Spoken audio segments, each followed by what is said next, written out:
지금 시각은 4시 57분입니다. YTN News FM. 삼성과 함께하는 YTN 라디오 57분 날씨와 교통정보입니다. 새롭게 시작하는 오늘도 무더운 날씨가 계속되고 있습니다. 밤낮 없이 뜨거운 한 주가 되겠는데요. 서울 등 중북부 지방에 폭염주의보가, 남부지방에는 폭염경보가 발효 중입니다. 밤 사이에는 경기 북부와 강원 북부 내륙에 시간당 30mm 안팎의 강한 비도 집중되겠고요. 전남과 제주엔 퇴근길 무렵 소나기도 지나가겠습니다. 내일 아침 서울은 26도, 대전과 광주, 대구는 25도로 출발해서요. 한낮에는 서울이 30도, 광주는 33도까지 오르겠습니다. 늦은 오후 시간 접어들면서 눈에 띄게 간선도로 정체가 살펴지고 있는데요. 강변북로 따라 일산 들어가는 길, 현재는 성수대교를 시작으로 월드컵대교까지 밀리고 있고요. 올림픽대로 공항 쪽으로도 역시 성수대교를 시작으로 원효대교, 양화대교에서 월드컵대교까지 밀리는데, 공항으로 들어가는 길에서는 또 사고 구간이 성산대교, 월드컵대교 사이 1차로 쪽에 좀 살펴지고 있습니다. 조심해서 통과하셔야겠습니다. 북부간선도로 외곽에서 도심 쪽으로 묵동과 원릉분기점 사이로 밀리고요. 그리고 서해안고속도로는 목포 쪽으로 서해대교 부근 고장차 있고, 서울 쪽으로는 발안에서 팔탄, 매송에서 용담, 광명에서 금천까지 막힙니다. YTN 라디오 57분 날씨와 교통정보의 박하영이었습니다.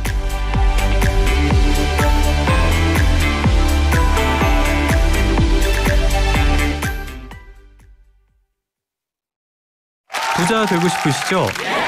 일한 거에 비해 돈을 많이 벌고 싶으시죠? 아니 근데 왜 그 방법을 알려주는 방송 안 들으세요? 지금까지 여러분이 알던 경제 뉴스의 틀을 확 깨드립니다. 매일 아침 9시 조태현의 생생경제. Stay tuned. Don't go anywhere. FM 94.5MHz YTN 뉴스 FM입니다. HLQV.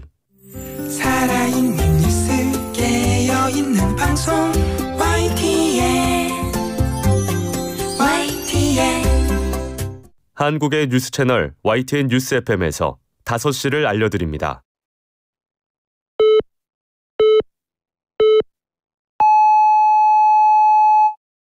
기사 넘어 세상을 전합니다. 신율의 뉴스 정면 승부 지금 시작합니다.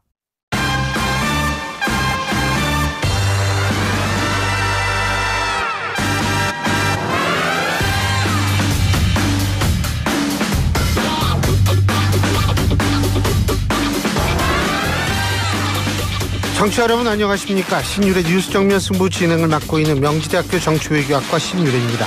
오늘은 김대중 전 대통령 서거 16주기가 되는 날입니다. 벌써 시간이 이렇게 흘렀군요. 여야 모두 김대중 정신을 기리면서 민주주의와 국민주권, 평화의 정신을 되새기겠다 이렇게 다짐했지만 현실은 정반대죠. 민주당은 국민의힘을 향해서 내란 척결을, 그리고 국민의힘은 민주당을 향해서 정치 보복을 언급하면서 충돌하고 있기 때문인데요. 정말 진정한 김대중 정신이란 무엇인가? 저는 김대중 정신까지 갈 필요가 없다고 생각합니다. 정치란 무엇인가에 대한 기본에 충실하면 지금과 같은 모습을 정치권이 보이진 않을 거란 생각이 드는데요. 정치가 실종된 지금의 시대, 우리는 정치를 어디서 찾을 수 있을까요? 자, 오늘 방송 내용 말씀드리겠습니다. 1부와 2부 정치 김앤장 시간은 김민아 시사평론가, 국민의힘 이준우 대변인 두 분과 함께 얘기 나눠보고요. 3부 정면 브리핑 시간은 정말 중요한 뉴스들 우리 김영민 아나운서가 정리해드립니다. 그리고 4부 정면 인터뷰 시간은 더불어민주당 김현 의원 만나보겠습니다. 8월 18일 월요일 신율의 뉴스 정면 승부 지금부터 시작합니다.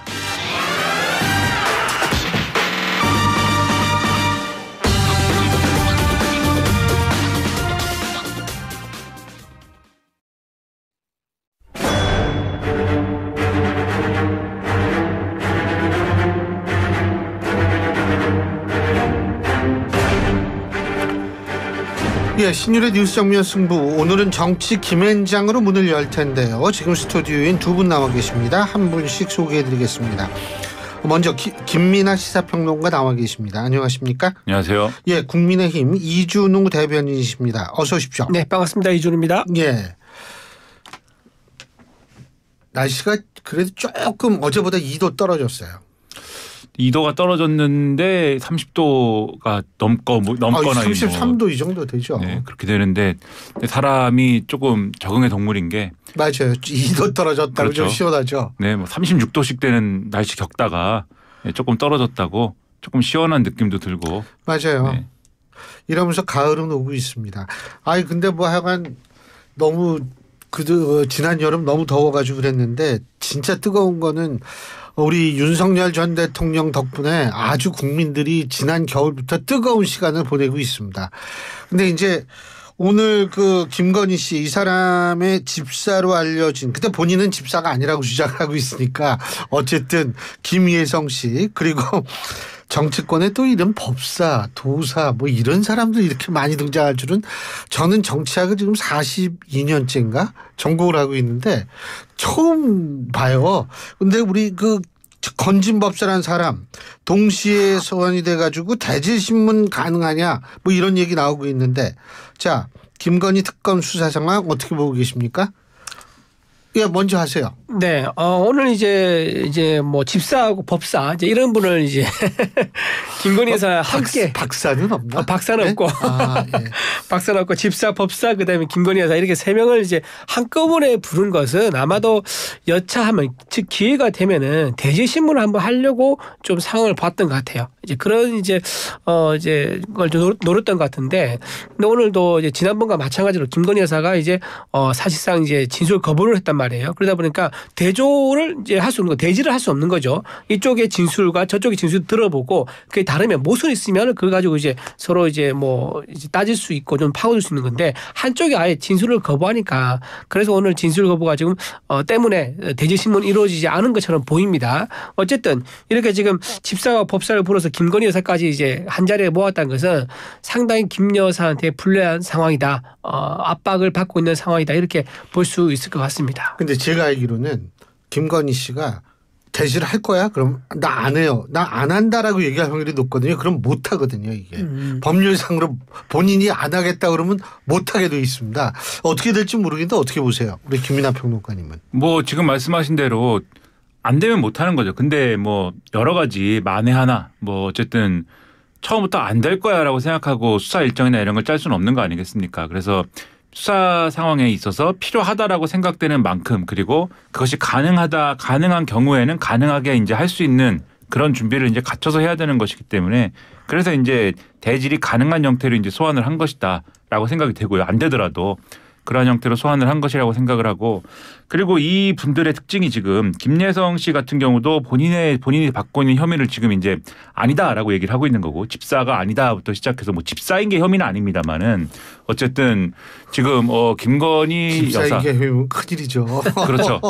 이 황당해지는 건데 근데 김건희 여사의 어떤 그 이름을 가지고 김건희 여사를 통해서 민원을 들어주겠다. 이런 어떤 고리를 가지고 대기업들에게 민원 해결을 가지고 소위 말하는 투자 유치를 받아서 그걸 빼돌린 어떤 혐의 아니겠습니까? 근데 그런 혐의에 대해서 이제 일체 이 사실이 아니다라고 주장을 하고 있는 것이고 이 건진법사라는 사람 이 전성배 씨의 경우에는 그 여러 가지로 이제 이 김건희 여사와의 어떤 통일교라고 하는 이 종교 집단과의 사이를 연결하는 역할을 계속하면서 금품을 전달하기도 하고 하면서 뭐 인사와 관련된 거 그리고 심지어는 이 국민의힘의 뭐 전당대회에 대한 어떤 사안까지 이렇게 여러 가지로 이제 뭐 개입을 하고 이러는데 고리가 된 거 아니냐. 근데 본인은 아니라고 하는 거거든요. 본인은 전달한 적도 없고 심지어는 금품을 잃어버렸다라고 하고 있는 것이기 때문에 이걸 부인하고 있는 상황에서 대지를 통해서 사실 이제 맞춰봐야 될 필요성들은 있는 것 같습니다. 그런데 이게 안 되고 있기 때문에 그러면은 특검이 따로 이 확보한 증거 그다음에 진술 이런 걸 통해서 이분들의 지금 아니라고 하는 나는 혐의를 부인한다라고 하는 진술들을 무너뜨려야 되는 그런 상황인 거여서 아직도 갈 길이 먼 것 같고 그다음에 지금 말씀드린 이런 혐의들이 지금 김건희 특검이 조사하고 있는 전부가 아닌 거잖아요. 지금 여러 가지로 어마어마하게 많은 거고 오늘도 이제 국민의힘 당사를 이제 압수수색해야 된다. 이런 이제 식으로 특검은 얘기를 하고 있는 거지만 그것도 이제 제가 볼 때는 쉬운 일은 아니지 않습니까? 그렇기 때문에 이런 여러 가지를 종합했을 때 김건희 특검이 지금 상당히 속도를 빨리 내고 있고 진도를 많이 나가고 있는 것 같지만 갈 길이 아직도 먼 상황이다. 이렇게 좀 보입니다. 지금 연합에서 속보가 하나 들어왔는데요. 김건희 특검이 김건희 씨에 대해서 20일 오전 10시에 추가 소환을 하겠다라고 하고 있습니다. 근데 김건희 씨 이 사람은 그래도 꼬박꼬박 나가기는 뭐 말을 안 해서 그렇지 나가서. 예? 그 마찬가지죠. 전에도 이제 그 선례를 확실하게 만든 사람 있지 않습니까? 조국 예. 전 대표라든가 정경심 여사들도 다 나갔죠. 나가서 다 진술 거부를 했습니다. 그러면서 그때도 이제 나왔던 얘기가 증거를 이제 내놔도 증거를 인정 안 한다라고 이제 그런 비판이 많았었는데요. 그게 근데 수사에서는 문제가 되잖아요. 왜냐하면 증거를 보여줘도 난 그 증거를 인정 안 해라고 하면요. 그럼 그걸로 넘어가서 재판에 가서 따지면 됩니다. 그럼 판사가 그거 가지고 판단을 내려요. 판사가 이 증거를 인정하느냐 안 하냐. 조국 전 대표 같은 경우는 전부 다들 조국 전 대표가 부인했던 증거들이 다 인용이 됐지 않습니까?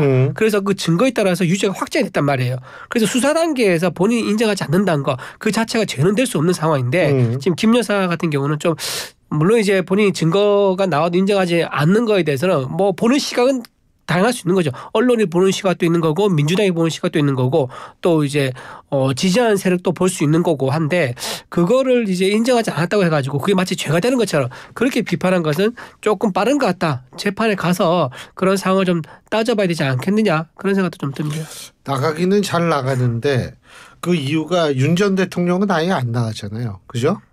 근데 윤 전 대통령은 많이 유죄로 했을 때 사형하면 무기이기 때문에 애드가 돼도 뭐 여기에서 혐의가 해도 더 이상 뭐 이게 더 불이익을 받을 게 없잖아요. 예?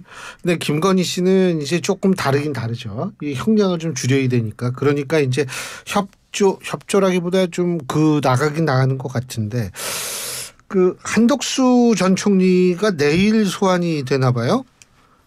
영장 칠까요? 어떻게 보세요? 일단은 뭐 영장을 신청하는 바의 여부는 뭐 내일 봐야 알 수 있을 것 같습니다. 왜냐하면 지금 어느 정도로 이제 한덕수 전 총리에 대한 수사가 어느 정도로 진행되는지는 좀 확인을 해봐야 될 것 같은 게 지금 일단은 지금 진행하고 있는 게 한덕수 전 총리의 이제 국무회의 관련돼서 이제 그동안의 어떤 주장이나 진술이 지금 다르다라는 것을 일부 확인했다 이 얘기를 하고 있는 거 아니겠습니까? CCTV나 이런 걸 통해서 그 당시에 이제 확인했던 거와는 다르다. 그 당시 주장했던 거와 우리가 확인한 건 다르다. 특검이 얘기를 하고 있는 거고, 그러니까 이 원래는 국무회의나 이 당시 비상계엄을 불법적으로 선포하는 것과 관련돼서 국무회의를 개최하고 그리고 국무회의를 개최하는 것을 통해서 이 비상계엄을 말리려는 취지로 이렇게 여러 가지로 얘기를 했다라고 주장을 했지만 지금 특검이 여러모로 수사를 했다, 조사를 했다라고 언론에 보도된 것들을 내용을 보면 그렇다기보다는 이게 여러모로 사실상 이 불법적인 비상계엄 선포를 방조한 거 아니냐. 그래 요렇게 이제 특검은 혐의를 두고 있는 것으로 보이거든요. 근데 이게 구속영장 청구나 이렇게 되려면은 이런 부분과 관련돼서 어느 정도 혐의가 이제 충분히 소명이 돼야 되는데 그 소명될 정도로 이제 증거를 갖췄느냐 여부에 대해서 이제 우리가 확인한 바가 없기 때문에 조사를 하고 나서 그 다음에 추가로 또 확인을 하고 그 다음에 한 번 더 부르는 것인지 아니면 내일 이제 부른 다음에 바로 이제 구속영장 청구를 하는 것인지 뭐 이런 등등의 여부는 지켜봐야 될 것 같고 그리고 이제 이런 부분과 관련돼서도 지금 이 국무회의와 관련된 여러 가지 것들은 이미 확인을 좀 다른 부분에 대해서도 한 바 있지 않습니까? 이상민 전 장관이라든가 이런 분들도 확인을 해서 이 부분은 이제 구속되고 뭐 이런 부분들이 있는 거잖아요. 그런 연장선상에서 보면은 한덕수 전 총리가 받고 있는 혐의들이 상당히 이제 여러 갈래에서 좀 중하게 취급될 어떤 부분들은 분명히 있는 거거든요. 그래서 이런 것들이 앞으로도 내일 조사가 끝나면 또 여러모로 이제 보도가 될 것이기 때문에 이게 구속영장을 신청하고 말고의 문제라기보다는 앞으로 내란 특검에서 어떤 방향으로 계속해서 수사를 잡아나가느냐의 문제에 있어서 앞으로 국민의힘 쪽에서 상당히 부담이 실릴 가능성이 저는 커질 것이다라고 봅니다. 네. 어떻게 보세요? 저는 내란 특검팀에서 한덕수 전 총리에 대해 영장을 칠 거라고 봅니다. 이거는 뭐 고민하고 선택하거나 이런 문제가 아닌 것 같아요. 내란 특검팀에서는 이거 할 수밖에 없는 거죠. 왜냐하면 한덕수 전 총리를 쳐야지 그다음 국민의힘 의원들을 다 전부 다 불러서 수사를 할 수 있습니다. 조금만 그 연관계 설명해 주신다면. 한덕수 전 총리가 그때 이제 네. 맨 처음에 헌재 소장들, 헌법재판관들 그거 이제 국회에서 넘겼을 때 한덕수 총리가 처음에 그 시간을 끌었었습니다. 그러면서 일단 민주당에서는 탄핵 반대하는 그런 총리에 대해서 가만히 두면 안 되겠다, 손을 좀 봐야겠다는 생각을 했었을 거고요. 그다음에 한덕수 총리가 대선 후보로 좀 거론이 됐었었죠. 그리고 상징적인 인물입니다.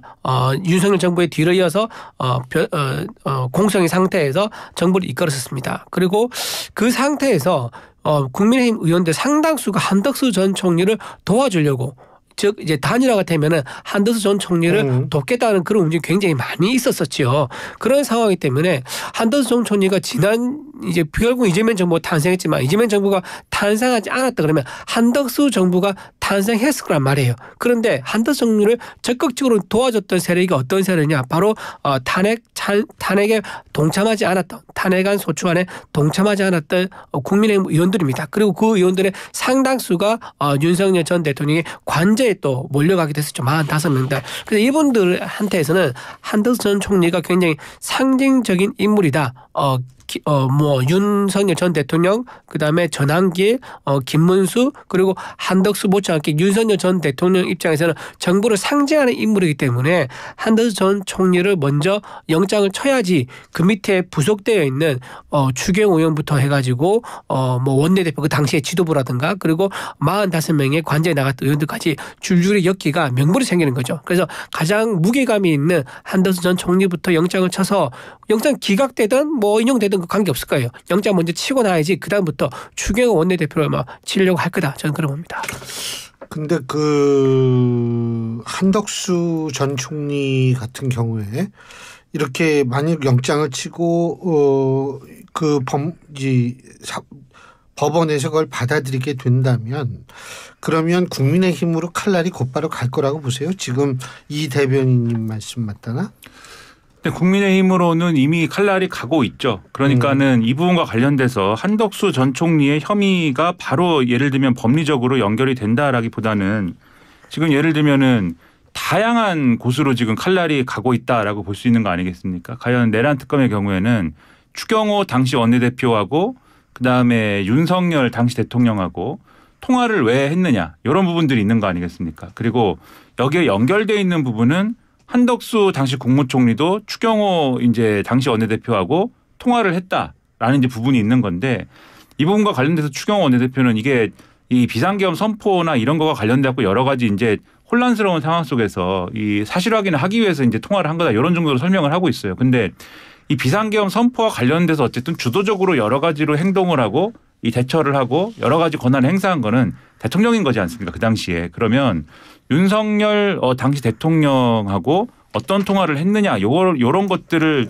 중점적으로 놓고 접근을 할 필요가 있어서 이런 부분을 가지고 당시에 추경호 원내대표가 예를 들면은 이 의원들의 모임 장소, 의원들을 소집하는 장소를 이리저리 바꾼 것이 과연 국회의 계엄 해제 의결을 방해한 것이냐 이런 거를 중심에 놓고 요거를 이제 국민의힘 쪽으로 수사의 포인트로 옮겨가는 이런 거를 해야 되는 건데 근데 통화 내용이 예를 들면 비아폰이나 이런 걸로 이제 진행이 됐을 거기 때문에 그 내용을 확인하기가 쉽지 않은 상황일 거예요. 그러면 요것과 관련된 당시의 간접적인 진술이나 증거 이런 것들을 통해서 요 내용을 확인해야 되는 건데 그게 얼마나 진행됐는지 이런 것들을 그래서 봐야 된다 이 말씀을 드리는 거고 내란 특검과 별개로 김건희 특검에서 지금 통일교가 과거에 그 이제 김건희 여사와의 건진법사와의 관계를 통해서 지금 전당대회에 개입한 거 아니냐. 요 의혹을 가지고 지금 국민의힘이 압수수색을 이제 진행하고 싶어하는 이런 부분 아니겠습니까? 국민의힘이 반발해가지고 지금 진행을 못하고 있는 상황이지만 그래서 이렇게 다각적인 부분으로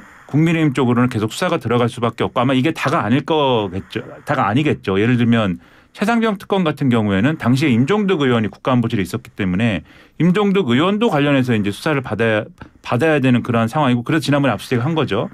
이외에도 이제 국회의원이 아니더라도 지금 예를 들면 국민의힘에서 이 직책을 갖고 있는 분들 중에 이 범위에 들어가는 지금 수사 범위에 들어가는 분들이 있기 때문에 이런 식으로 계속해서 국민의힘에 관계되어 있는 부분들은 계속 수사의 대상이 될 수 있는 그런 상황은 앞으로도 이어질 것이다. 그래서 여기 어떻게 대응하느냐가 굉장히 국민의 입장에서는 중요한 상황인 거다. 이렇게 말씀드리는 거죠. 지금 뭐 대비를 하고 있어요? 압수수색요? 아니요, 압수수색. 그건 나중에. 아니, 대비를 해야 될 게 하도 많으니까. 근데 제가 여쭤본 거는 뭐냐면,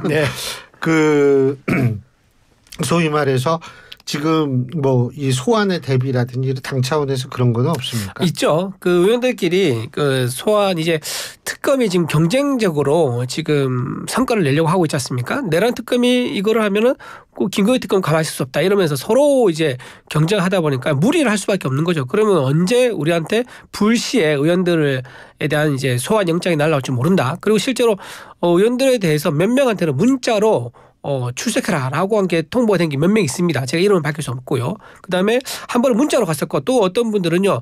의원회관 사무실로 팩스로 또 갔다 그러더라고요. 이런 식으로 해서 지금 계속 특검에서는 의원들을 부르고 있습니다. 이거 관련해 가지고는 지금 현재 우리 국민의 입장은 전당대회가 있지 않습니까?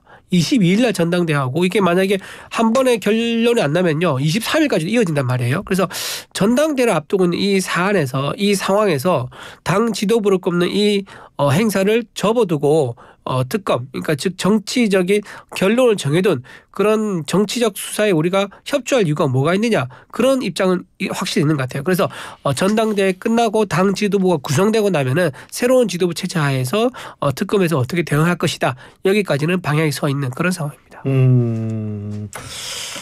근데 뭐 하여간 지금 압수수색 먼저 말씀하셨는데 네. 그 압수수색 뭐 지금 뭐 반발해서 항의 방문도 하고 특검을 뭐 이러는데 이게 지금 이거 어떻게 보세요? 국민의힘 반발. 뭐 김문수 전 장관은 이제 거기에 항의해서 지금 농성을 벌이고 있고 어떻게 보십니까? 그러니까 당사의 당원 명부를 이제 갖고 그 압수수색을 한다는 것이 현실적으로는 쉬운 일은 아닙니다. 그것이 현실적으로 쉬운 일 아니고 그럼 당연히 이제 당에 소속돼 있는 국회의원이나 뭐 이런 당원 뭐 이런 사람들이 나와서 이제 막고 뭐 이런 일들이야 뭐 늘 있는 일이긴 하죠. 근데 그런 부분들을 국민의힘은 직시해야 된다고 보는 것이 이게 사실 일반적인 그런 혐의에 대한 부분이 아니지 않습니까?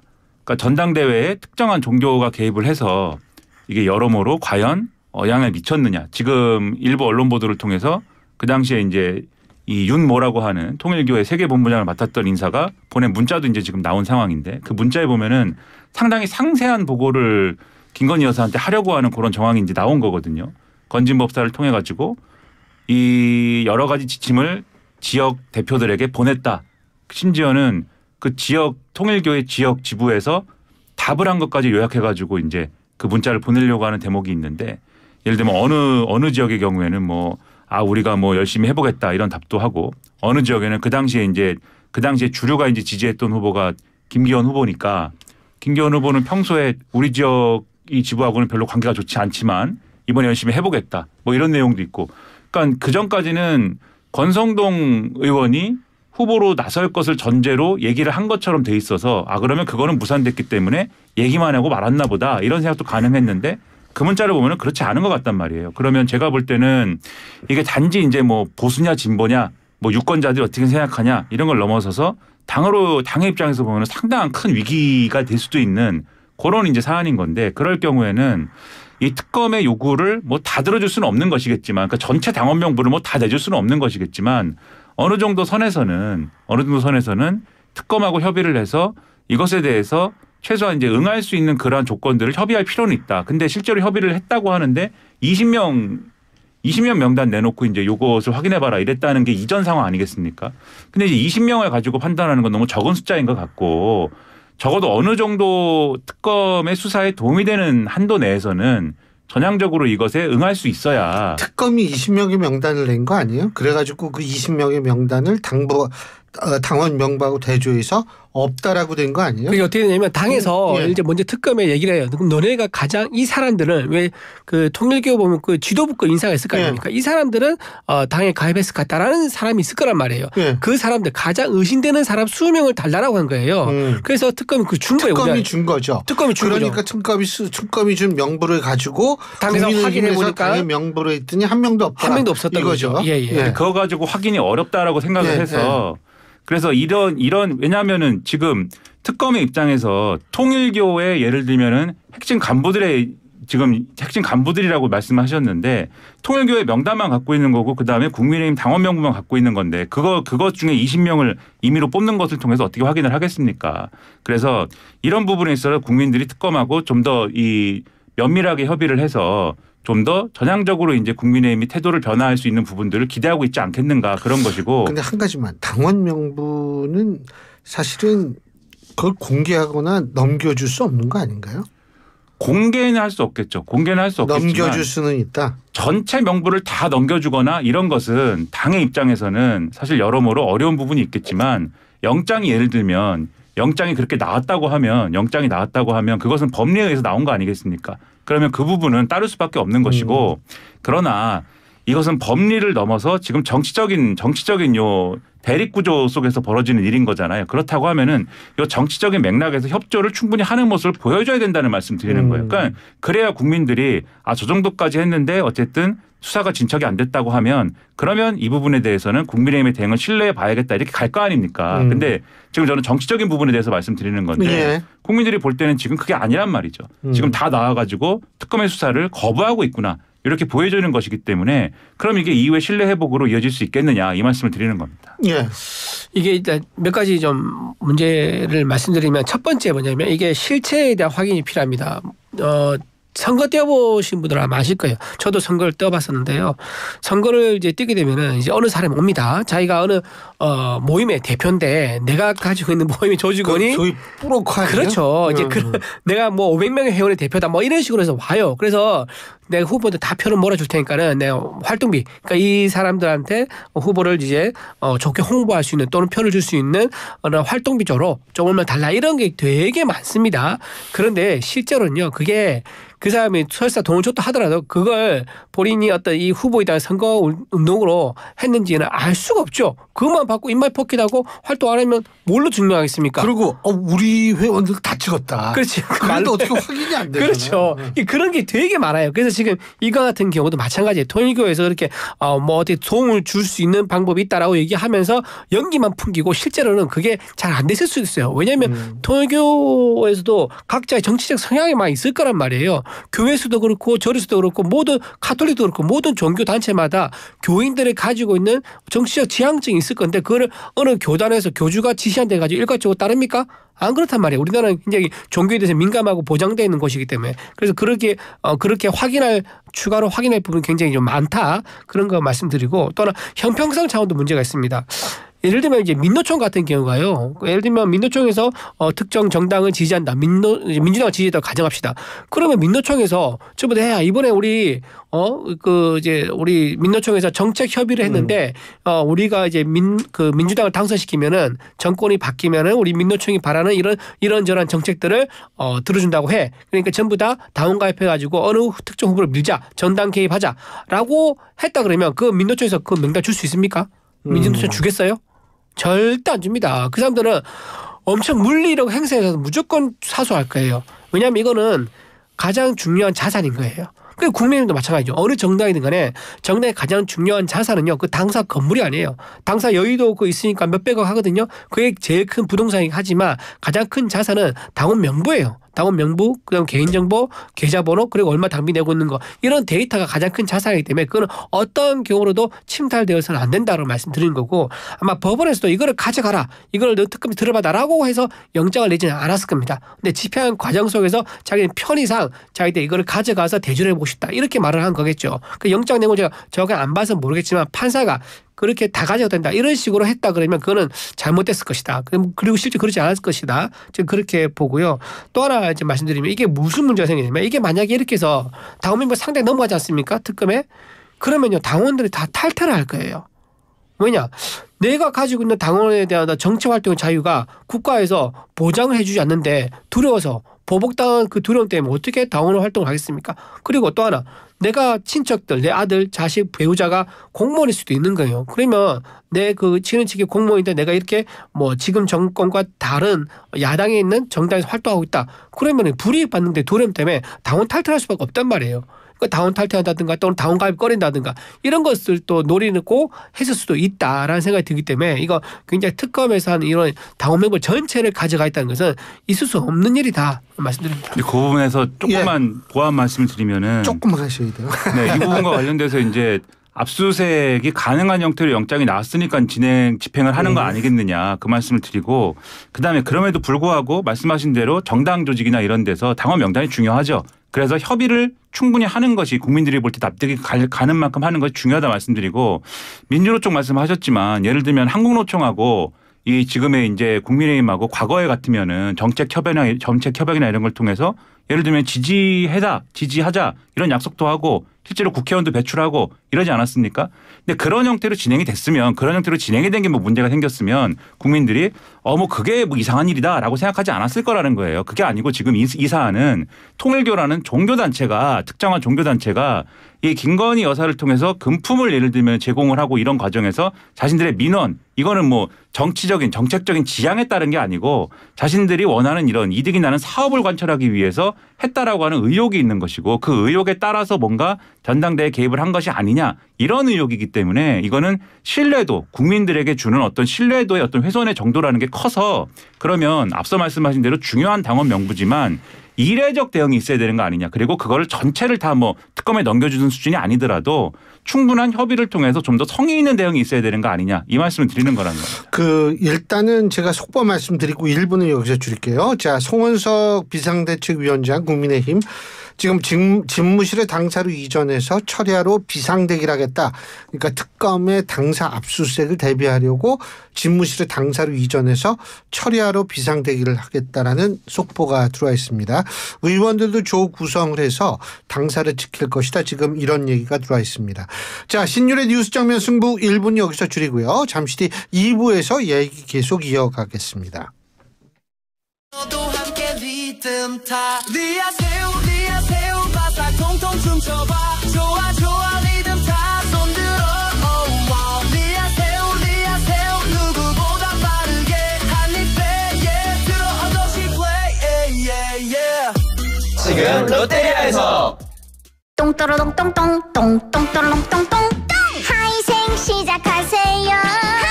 하루 종일 속 편하도록 온 가족 먹을 수 있죠. 무농약의 국내산 논료 발효 현미 효소인 기똥찬 효과 하이생 시작하세요.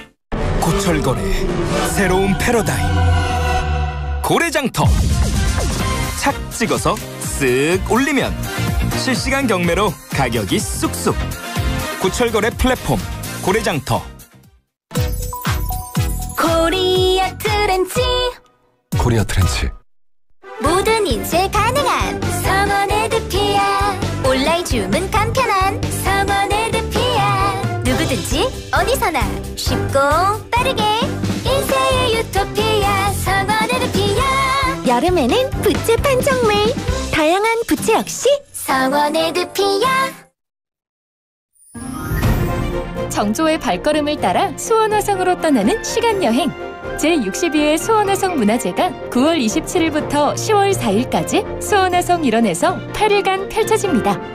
효와 백성을 향한 애민정신이 깃든 국내 최대 규모의 왕실 퍼레이드 정조대왕 능행차 화서문 일대에서 펼쳐지는 빛의 현역 수원화성 미디어 아트까지 과거와 현재가 만나는 감동의 순간 제62회 수원화성 문화제에서 함께하세요. 수원을 새롭게 시민을 빛나게 지금까지 수원 특례시였습니다. 싱그러운 포도의 계절 화성 송산포도축제가 올해도 화성 궁평항에서 펼쳐집니다. 달콤한 포도와 신나는 공연 잊지 못할 체험까지 제11회 화성 송산포도축제로 오세요. 이 캠페인은 특별한 시민 빛나는 도시 화성특례시와 함께합니다. 안녕하세요. 노란우산 홍보대사 박미선 탁재원입니다. 사장님들의 바람 노란우산이 이뤄진다고요? 매년 세금 걱정인 사장님을 위해 최대 600만 원 소득공제로 더 쏠쏠하게 해가 갈수록 든든한 연복리 이자로 목돈 마련을 더 쉽게 갑작스러운 위기에도 부금 내 대출 지원으로 더 힘나게 막막한 노후 준비에 안심되는 퇴직금 역할까지 더 오래, 더 든든하게 사장님 곁에 언제나 노란우산이 함께합니다. 사장님의 든든한 안전자산 노란우산. 노란우산 쓰세요. 안녕하세요. 따뜻한 하루 나눔지기 배우 이태란입니다. 내 죽거든 시신을 불살라 강물에 띄워라. 혼이라도 조국이 광복되는 날을 지켜보리라. 만주벌의 호랑이 독립운동가 김동삼 선생의 마지막 유언입니다. 그토록 기다리던 광복, 올해로 80주년. 조국을 위해 모든 것을 바친 분들은 비록 광복된 나라를 보지 못한 채 눈을 감았지만 그 숭고한 뜻은 후손들의 삶 속에서 꿋꿋하게 이어지고 있습니다. 따뜻한 하루와 YTN 라디오는 김동삼 선생의 친손녀를 포함한 독립유공자 후손들의 생계 지원을 시작합니다. 선조들이 지켜낸 대한민국, 후손들의 삶은 이제 우리가 지켜야 합니다. ARS 1877-1752, 1877-1752번 전화 한 통으로 독립유공자 후손이 존경받고 자랑스러운 세상을 만들어주세요. 따뜻한 하루 홈페이지로도 함께할 수 있습니다. 이 캠페인은 대한민국 상해군경회와 따뜻한 하루가 함께합니다.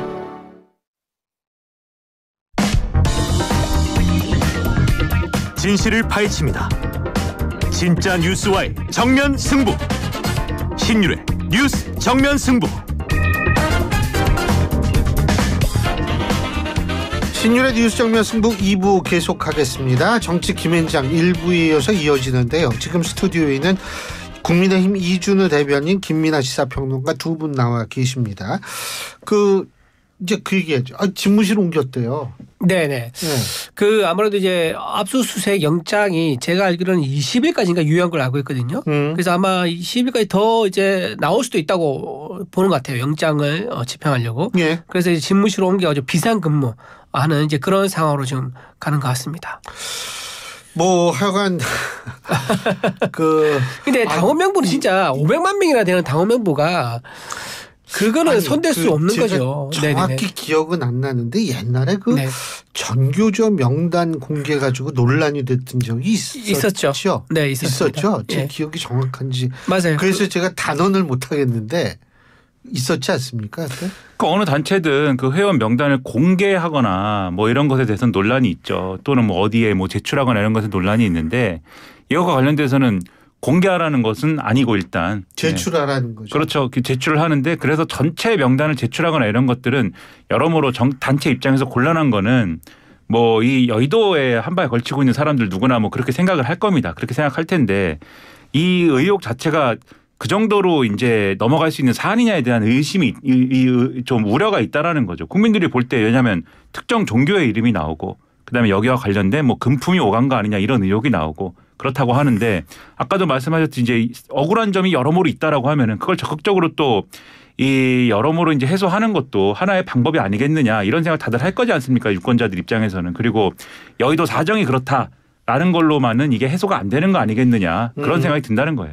근데 입장은 바꿔 생각해 보면요. 이게 세상에 절대라는 거 함부로 단정할 수 없습니다. 더불어민주당이 나중에 이렇게 당원 명부를 공개하거나 또는 영장이 나오는 이런 상황도 있을 수 있는 거예요. 자, 그러면 그때 더불어민주당은 어떻게 하겠습니까? 그 수준 내주겠습니까? 절대 안 내줍니다. 근데 이렇게 함부로 어떤 상황이 생길지 장담을 해가지고 그렇게 민주당 쪽에서 우리를 비판하는 건 이해는 되지만 그렇다고 해서 민주당에서는 그런 일이 절대 없을 거라고 장담하면서 얘기한 것은 좀 옳지 않다고 봅니다. 네. 제가 눈이요 좀 안 좋았어요. 지금도 굉장히 망막이 떨어졌었거든요. 왼쪽 눈이. 근데 이 망막이 왜 망막인지 아세요? 아직까지 현대의학으로도 제대로 안 되기 때문에 막막해서 막막이에요. 네? 무슨 얘기인지 아시겠어요? 막막하다는 거죠. 야, 이게 굉장히 수준 높은 개그여서.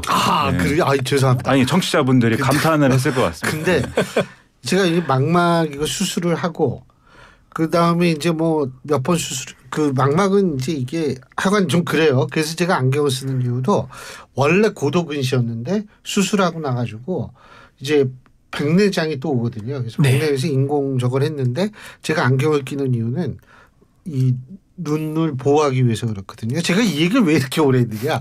우리과 교수들도요. 눈 안 좋은 사람 있어요. 두 분 다 지금 정년하셨는데 우리과 두 분 다 녹내장이에요. 두 분 다 농내장인데 제가 이걸 왜 말씀드리느냐. 윤 전 대통령 말이에요. 이게 농내장이란 얘기가 지난번에 보도가 됐던 기억이 있거든요. 그래서 실명 위기다. 물론 제가 안과 의사가 아니기 때문에 농내장으로 실명 얼마든지 가능합니다. 근데 이게 이렇게 급속히 진행되는 것인지 잘 모르겠어요.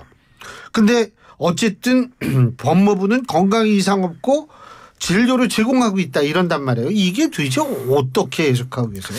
농내장도 있고요. 또 이제 윤 대통령의 당뇨도 있다 그러거든요.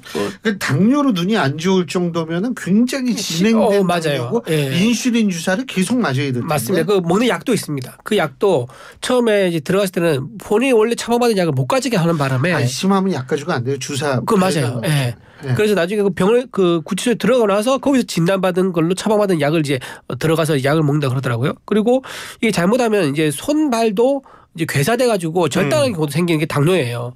그렇기 때문에 지금 이런 당뇨 상황에서 눈이 합병증으로 그래서 눈이 본인은 이제 본인 당사자는 눈이 지금 안 좋다, 잘 안 보인다, 희끄무리하다 이렇게 표현을 하는데 밖에 사람 보면 그걸 알 수가 없잖아요. 그렇죠. 예를 들면 괴사되면 손이나 발은 색깔이 변해요, 까맣게. 그래서 눈이 딱 띄지만 눈이 잘 안 보인다는 건 이거는 안과 가서 정밀 기계로 진단 안 하면 알 수가 없는 상황이거든요.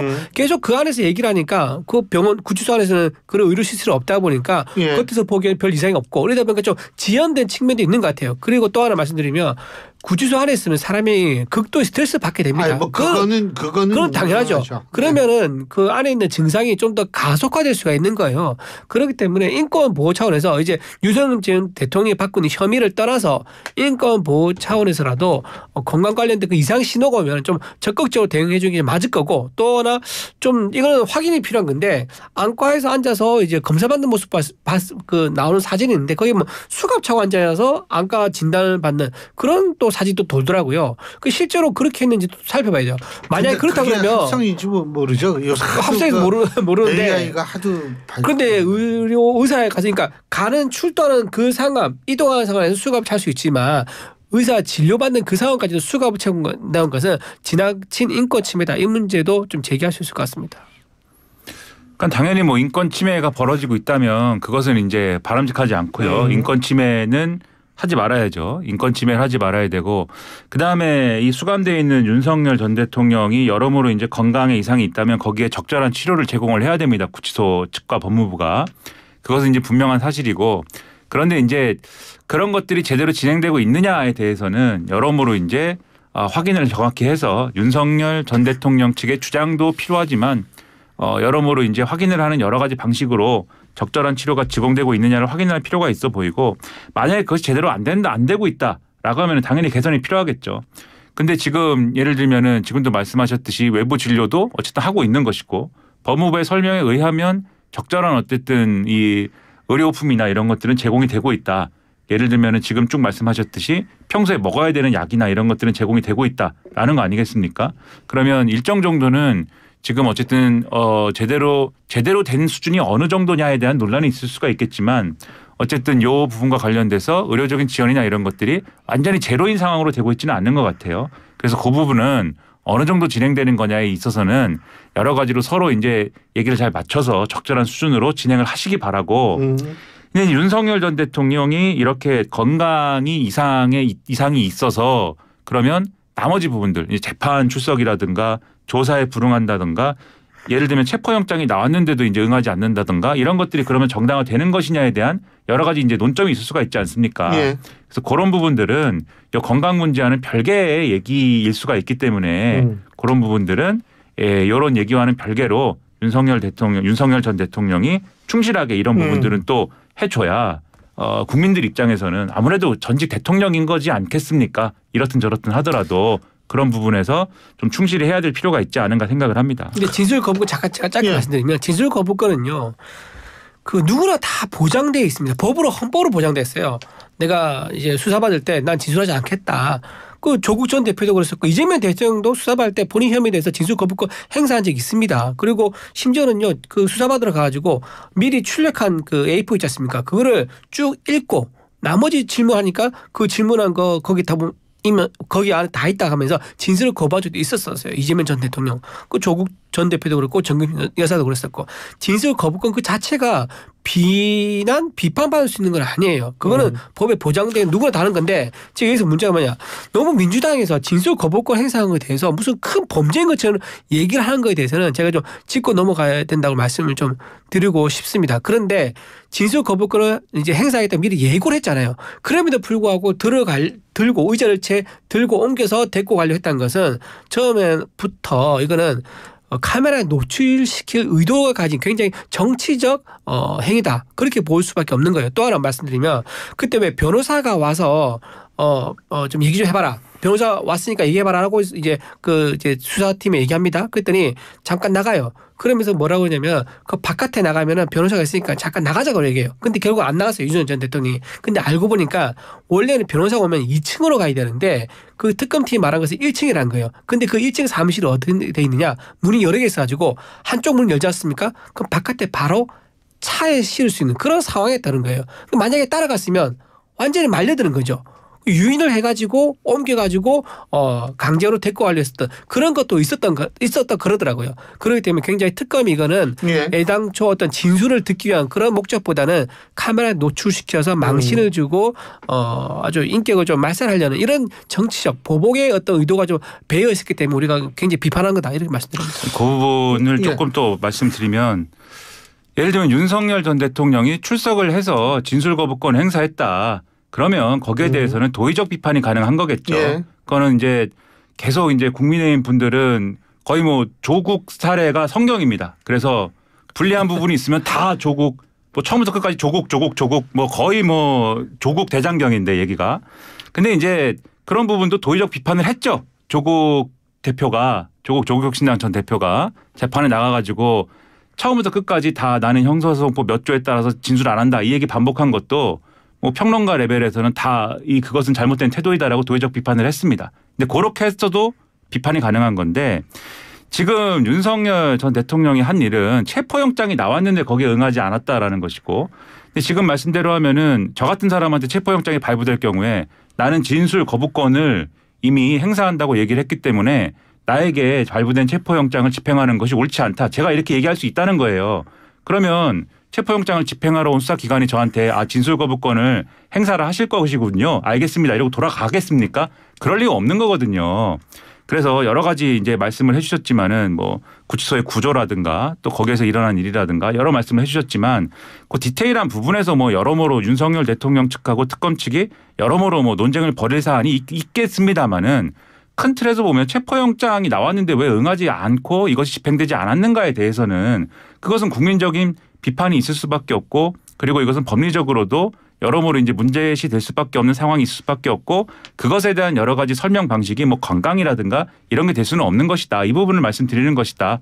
이렇게 좀 말씀드리겠습니다. 지금 조국 얘기 많이 조국 전 대표 얘기 많이 나왔는데 이분도 지금 출소하자마자 뭐 김대중 전 대통령 묘소도 참배하고 이제 본인 얘기하는 게 그거 아니에요. 정치를 내가 하겠다.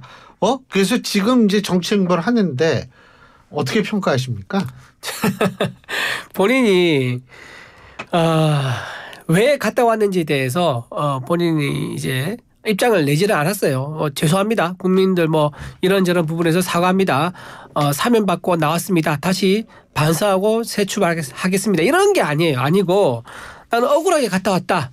그래서 그거를 내년 6월에 국민들한테 다시 한번 심판받아가지고 내 명예를 회복하겠다. 이런 것만 얘기한단 말이에요.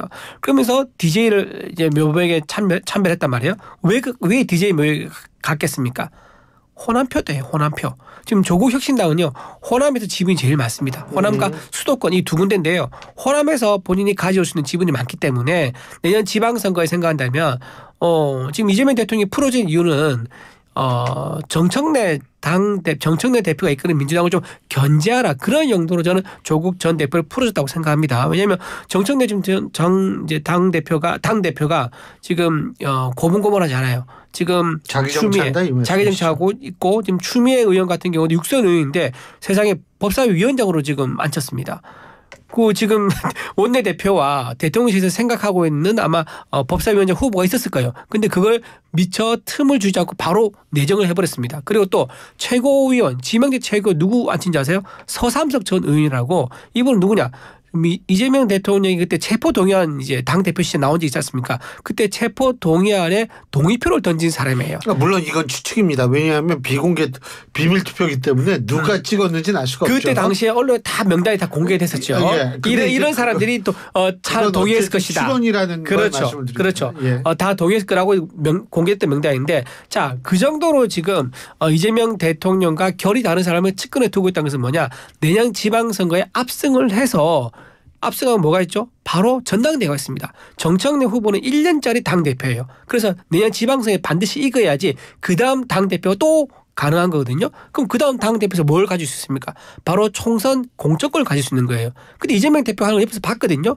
비명 행사를 시켰던 걸 다 봤단 말이에요. 그러면 자기가 내년에 당대표 연임하면 뭘 하겠습니까? 비정 행사를 할 거예요. 정청래가 아닌 사람도 호남과 수도권에 싹 다 물거리를 할 거란 말이에요. 그러면 본격적인 대선 주자가 확실한 자리매김이 되는 거죠. 그거를 어떻게 견제할 수 있냐? 조국밖에 없는 거예요. 조국 전 대표 풀어가지고 조국혁신당이 호남에서 상당히 의미 있는 성과를 낸다. 그러면 내년에 정청래 후보가 당대표 연임하는 게 상당히 어려워질 수가 있죠. 그 정도로 지금 조국 전 대표가 나온 거란 말이에요. 그렇기 때문에 호남에 영향을 줄 수 있는 호남표를 의식한 DJ 묘역의 참배를 갈 수밖에 없었던 일정이었다. 저는 그렇게 봅니다. 예. 뭐 결과적으로 지방선거에서 그런 효과로 이어질 수 있다라고 해석할 수는 있습니다. 근데 이재명 대통령이 그렇게 되라는 의도로 이제 한 거냐, 그거는 잘 모르죠. 이재명 대통령의 속마음을 누가 알겠습니까? 지지율이 막 떨어지는 거에도 불구하고 했잖아요. 그렇기도 하고 이 구도가 예를 들면 오늘 조선일보를 보면 이런 구도라고 해석을 하는 거거든요. 가령 이재명 대통령이 처음에는 좀 중도적으로 가겠다, 실용적으로 가겠다 이런 얘기도 많이 했는데 지금 정청래 대표 체제의 민주당과 같이 조합을 해놓고 보니까 굉장히 좀 일종의 강경파에게 휘둘리는 모습처럼 되고 있지 않느냐. 이게 조선일보의 해석입니다. 그런 구도로 얘기를 많이 하면서 그래서 일종의 진영 챙기기의 모습도 보이고 있고 여러 가지 정책이나 이런 것들도 좀 더 이제 강경파적인 모습, 선명성을 강조하는 모습 이런 데로 가고 있다. 그래서 마치 문재인 정권을 연상시킨다. 이게 이제 오늘 조선일보의 이 보도의 내용이거든요. 근데 그런 것을 전제했을 때 그러면 이재명 대통령이 조국 전 대표를 사면해가지고 이런 구도에서 얻을 수 있는 효과는 뭘까? 오늘 조국 전 대표의 메시지를 보면은 민주당보다 약간 더 왼쪽에 있고 싶다라는 얘기를 하는 거지 않습니까? 지금 검찰개혁, 언론개혁 뭐 이런 것보다 더 나아가서 사회 대개혁을 해야 된다. 뭐 이렇게 얘기를 하잖아요. 거기서 조국 혁신당에 지금 자리를 찾겠다라고 주장하는 거 아니겠습니까? 그러면 말씀하신 대로 정청래 대표 체제의 민주당하고 일종의 갈등과 견제 구도는 당연히 생길 수 있는데 그 갈등과 견제의 형태가 어떻게 되는 거냐면 선명성 경쟁 구도로 될 거거든요. 근데 앞서 말씀드렸듯이 이재명 대통령이 상정하는 구도는 이제 그 구도가 아닐 것인데 이 조국 전 대표의 사면을 통해서 성명성 경쟁을 하는 전체 여권의 분위기가 만들어지고 그게 예를 들면 지방선거에서 어떤 결과로 나오든지 간에 이후에 민주당의 전당대회 구도에서는 만약에 지방선거 패배 때문에 우리가 새로운 대표를 뽑아야 된다라고 했을 때 저쪽은 조국 혁신당은 조국 대표가 이끄는 어떤 선명성 경쟁의 구도가 있는데 그럼 민주당은 그러면 더 선명한 대표를 뽑아야 된다 이렇게 될 거 아닙니까? 그럼 그런 구도가 이재명 대통령의 이제 국정 운영에 도움이 되는 거냐라고 했을 때는 오늘 이제 조선일보식 해석으로 보면은 그 도움 안 되는 거거든요. 그럼 이런 구도로 봤을 때 그런 생각을 가지고 만약에 이제 뭐 사면을 했다고 하면은 저는 뭐 그게 의도대로 안 되는 사면 아니냐 이렇게 생각이 되고 그런 거 외에 정청래 대표를 만약에 견제하고자 하는 목적이 대통령에게 있으면 견제할 수 있는 수단은 조국 전 대표를 사면하는 거 외에도 여러 가지가 있겠죠. 그래서 이 사면의 어떤 핵심이 과연 정청래 대표 체제를 흔드는 것이냐 견제하는 것이냐 요거는 이제 따져볼 점이 많은 거 아니냐라고 생각을 하고 오히려 이제 범민주당 지지층이라고 볼 수 있는 조국 혁신당의 요구가 있는 상황에서 나중에 이제 형기를 뭐 거의 채웠을 때 그 시점에 이제 사면을 하게 되면 그거는 오히려 사면해 준 것에 대한 효과는 없는 상황에서 역풍만 불 거 아닙니까? 그거보다는 어차피 할 수밖에 없는 상황이면 빨리 하는 게 낫다. 이 정도 판단이 아니었을까? 저는 그렇게 생각을 합니다. 40초. 그래서 조국 전 대표가 그 굉장히 뭐 정치적으로 잘 나갈까요? 어떻게 보세요? 저는 40초. 네, 좀 성과를 낼 거라 봅니다. 조국 혁신당은요, 사실상 1인 정당이랑 다름없어요. 조국 전 대표가 없는 조국 혁신당은 혁신이 안 되는 정당이에요. 조국 업당이 되죠. 조국 업당이 되는데, 그래서 조국 전 대표가 돌아왔기 때문에 상당히 파장은 분명히 일으킬 것이다라고 보고요. 조국 전 대표가 가지고 있는 어쨌든 팬덤이 분명히 있습니다. 그 팬덤을 10분 활용해서 다음 달에 있을 전당대회에서 아주 손쉽게 당대표 올라오면서 활동을 할 거라 봅니다. 지금은 조국이 땅이 됐네요. 네, 조국이 땅 됐죠. 알겠습니다. 오늘 두 분 말씀 여기까지 듣죠. 고맙습니다. 고맙습니다. 예, 지금까지 김민아 시사평론가, 국민의힘 이준우 대변인 두 분과 함께했습니다. 똥또로똥똥똥똥똥또롱똥똥 하이생 시작하세요. 하루 종일 속 편하도록 온 가족 먹을 수 있죠. 무농약의 국내산 논료 발효 현미 효소의 기똥찬 효과. 하이생 시작하세요. 마이카를 탔을 뿐인데 케어받는 삶이 시작됐다. 상시 주유 할인 됩니다. 엔진오일 무료 교체 됩니다. 제주도 렌터카 무료 됩니다. 이렇게 다 해주는 롯데렌터카 마이카니까. 마이카를 탄다 내 삶이 달린다. 대한민국 넘버원 롯데렌터카 마이카. 24년 9월 한국렌터카 사업조합 연합회 등록 대수 기준. 아크릴 모든 것 에드피 아몰, 반쪽물 굿즈 모든 것 에드피 아몰, 실사출력 모든 것 에드피 아몰, 에드피 아몰, 에드피 아몰, 다양한 기프트 반쪽물도 에드피 아몰. 합성 목재, 예스팀바, 산책로, 야외 데크, 울타리, 사이딩, 전원주택 인테리어까지 다양한 형태로 활용이 가능한 친환경 합성 목재 예스팀바. 우수한 품질의 정부 조달 우수 제품, 나무 느낌 그대로. 합성 목재 예스팀바. 경동산업 주식회사. 신율의 뉴스 정면 승부 2부 순서 여기서 줄이고요. 잠시 뒤 6시에는 최휘 아나운서가 전해드리는 뉴스 들으시죠. 전 3부에서 뵙죠. 안녕하십니까. 과학기술정보통신부 장관 배경훈입니다. 문명을 바꾸는 새로운 물결, 그 중심에 디지털과 AI가 있습니다. 대한민국은 그 변화의 물결을 기회로 바꾸려고 합니다. 아시아 태평양 경제협력체 APEC 최초의 디지털 AI 장관회의, 올해 8월 인천에서 전 세계의 주목 속에 성공적으로 개최했습니다. 아시아 태평양 지역이 하나 되어 만들어가는 디지털 미래, 모두의 AI를 위한 여정, 대한민국이 중심이 되어 이끌어가겠습니다. 이 캠페인은 과학기술정보통신부가 함께합니다. 교통안전 1분 더. 안녕하세요. 가수 이무송입니다. 설렘 가득한 여름 휴가철이죠. 떠날 준비 다들 되셨나요? 꼭 챙겨야 할 게 있어요. 안전 운전 준비 잘 됐는지 확인해 봐야죠. 교통량이 증가하는 여름 휴가철에 무조건 지켜야 하는 안전운전 수칙 알려드릴까 합니다. 출발 전에요, 무조건 차량 점검. 장거리는요, 무조건 휴식. 졸음운전 무조건 금지. 음주 후 물놀이 무조건 금지. 자, 무조건 안전운전 기억하시기 바랍니다. 안전에는 조건이 없잖아요. 지켜야 휴가를 잘 보낼 수 있습니다. 무더운 날씨 지치더라도요, 조급한 마음 대신 양보와 배려하는 운전 매너 기억해 주시기 바랍니다. 오늘도 무사고 캠페인은 한국교통안전과 함께합니다. 무사고 우리 함께 무사고. 회복과 성장의 마중물, 민생 회복 소비 쿠폰. 1차 신청 9월 10일까지, 2차 신청은 10월 30일까지. 지나면 못하지, 지금 바로 신청하지. 소비가 살면 경제가 살지. 자세한 경기도 홈페이지에서. 안녕하세요. 한우 명예 홍보대사 개그맨 윤영빈입니다. 무더위에 지치기 쉬운 요즘, 이럴 때 필요한 건 뭐다? 든든한 우리 한우 고기가 여러분께 작은 위로가 되길 바랍니다. 국민에겐 힘이 되고 한우 농가엔 희망이 되는 함께하는 한우 소비, 바로 지금 꼭 필요할 때입니다. 저 윤영빈도 대한민국 한우와 함께 여러분의 건강과 경제 회복을 진심으로 응원합니다. 힘내자 대한민국, 한우 먹고 이겨내자. 이 캠페인은 한우 농가를 응원하는 한우자조금관리위원회와 함께합니다.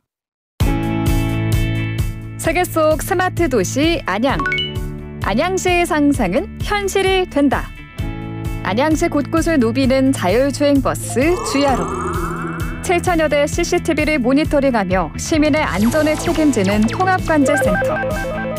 새롭게 태어난 스마트 도시 통합센터와 함께 미래 신산업 선두주자로 비상하는 안양시.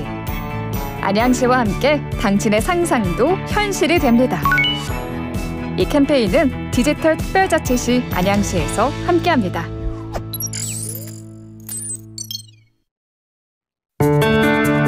쉼없이 달려온 30년. 1997년 외환위기 때 금모으기 운동을 통해 위기를 극복했습니다. 2002년 한일 월드컵 개최를 통해 대한민국을 전 세계에 알렸고 2024년 한국 최초 노벨문학상을 수상하며 K컬처의 위상을 높였습니다. 하지만 여전히 우리 사회는 불공정과 불평등 사이에 서 있습니다. 많은 아이들과 청년들이 기울어진 그라운드에서 좌절하고 적지 않은 노년층이 빈곤과 무관심 속에 무너지고 있습니다. 앞으로의 30년, 이제 우린 더 공정하고 투명한 사회를 향해 나아가야 합니다. 아이들이 마음껏 뛰놀고 청년들이 자유롭게 꿈을 펼칠 수 있는 사회. 다음 세대를 위해 배려하고 양보하는 사회. 우리 모두의 배려와 관심에서 시작됩니다. 함께한 30년, 당신 곁에 YTN이 공정하고 투명한 사회를 응원합니다. 이 캠페인은 우리금융그룹과 YTN이 함께합니다. 지금 시각은 5시 57분입니다. YTN News FM. 삼성과 함께하는 YTN 라디오 57분 날씨와 교통정보입니다. 오늘도 무더위가 기승을 부리고 있습니다. 퇴근길 현재 서울 기온이 30.5도, 체감온도는 31도를 가리키고 있습니다. 더불어 하늘이 점차 흐려지고 있는데요. 수도권과 강원도에는 밤사이에 비가 강하게 내리겠고요. 내일 오전까지 경기 북부와 강원 북부에 80mm 이상, 그 밖에 수도권과 강원도에도 10에서 60mm의 비가 내릴 것으로 보입니다. 내일 서울 아침 기온 26도에서 출발하겠고요. 한낮에는 서울이 31도, 광주 33도, 대구 35도로 오늘만큼 덥겠습니다. 퇴근길 곳곳에 교통량도 빠르게 늘어나고 있는데요. 올림픽대로에는 사고도 발생을 했습니다. 현재 하남 쪽으로 가는 길 영동대교로 못 간 지점 3차로에서 승용차 추돌 사고가 발생을 했고요. 뒤쪽으로 동작대교에서 사고 지점까지 시속 20-30km 미만으로 더디게 이동을 하고 있고 반대편 공항 쪽으로는 성수대교에서 가양대교까지 긴 구간 속도 내기가 어렵습니다. 강 건너 강변북로 일산 쪽으로는 동작대교에서 가양대교까지 여의도권 중심으로 밀립니다. 북부간선도로도 종암분기점 쪽으로 신내에서 종암분기점까지 쭉 밀리고 있고요. 이어지는 내부순환로는 성산대교 쪽으로 마장램프에서 기름램프 사이로 차간 거리를 좁히고 반대편 성수동 쪽으로도 연희램프에서 홍지문 터널까지는 정체 서행입니다. YTN 라디오 57분 날씨와 교통정보 김정윤이었습니다.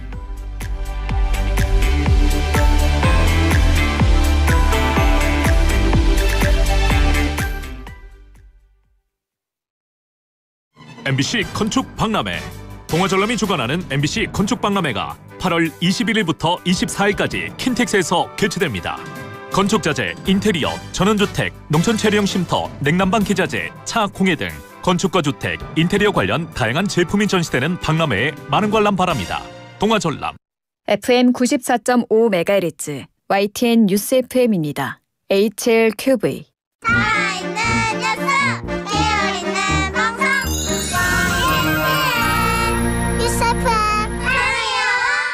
한국의 뉴스 채널 YTN 뉴스 FM에서 6시를 알려드립니다.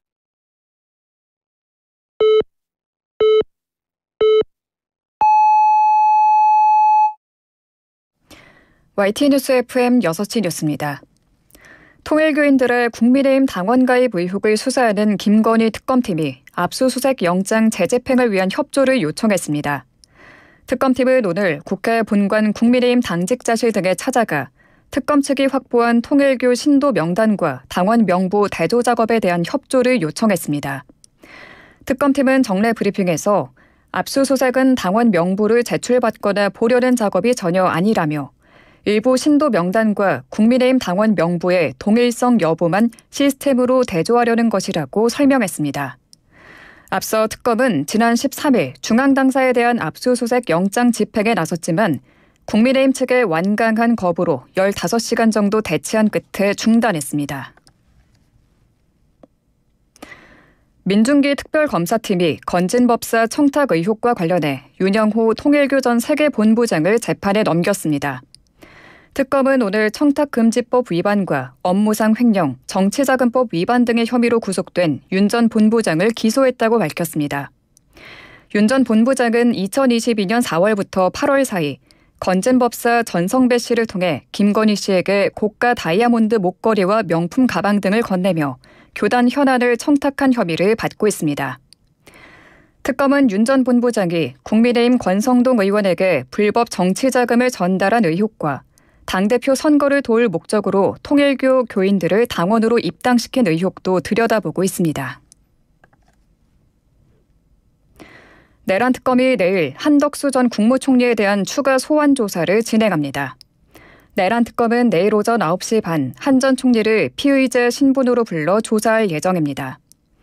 특검은 한 전 총리가 계엄 당시 대통령의 제1보좌 기관이자 국무회의 부의장으로서 헌법적 책무를 다했는지 형사적 책임을 물을 부분은 없는지 조사한다는 계획입니다.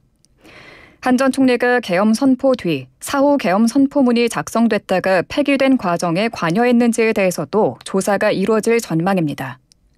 또 계엄 선포 직후 한 전 총리와 국민의힘 추경호 당시 원내대표가 통화한 사실이 확인된 만큼 비상계엄 해제 표결방해 의혹에 대한 조사가 이루어질 가능성도 있습니다.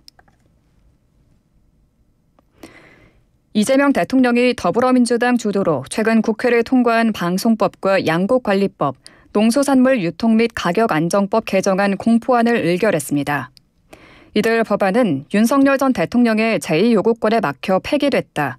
이 대통령 취임 이후 본회의 문턱을 다시 넘었습니다. 방송법 개정안에는 공영방송과 보도 전문 채널의 사장 임명을 위한 추천위원회를 두고 보도 책임자 임명은 보도 분야 직원 과반수의 동의를 얻도록 하는 내용 등이 담겼습니다. 지상파 방송과 종합 편성 채널, 보도 전문 채널의 경우 노사 동수로 편성위원회를 구성토록 하는 방안도 포함됐습니다. 양곡법 개정안에는 쌀 생산량이나 가격 하락폭이 기준치를 넘으면 양곡 수급관리위의 심의를 거쳐 정부가 초과 생산분을 의무 매입하는 내용이 들어갔습니다.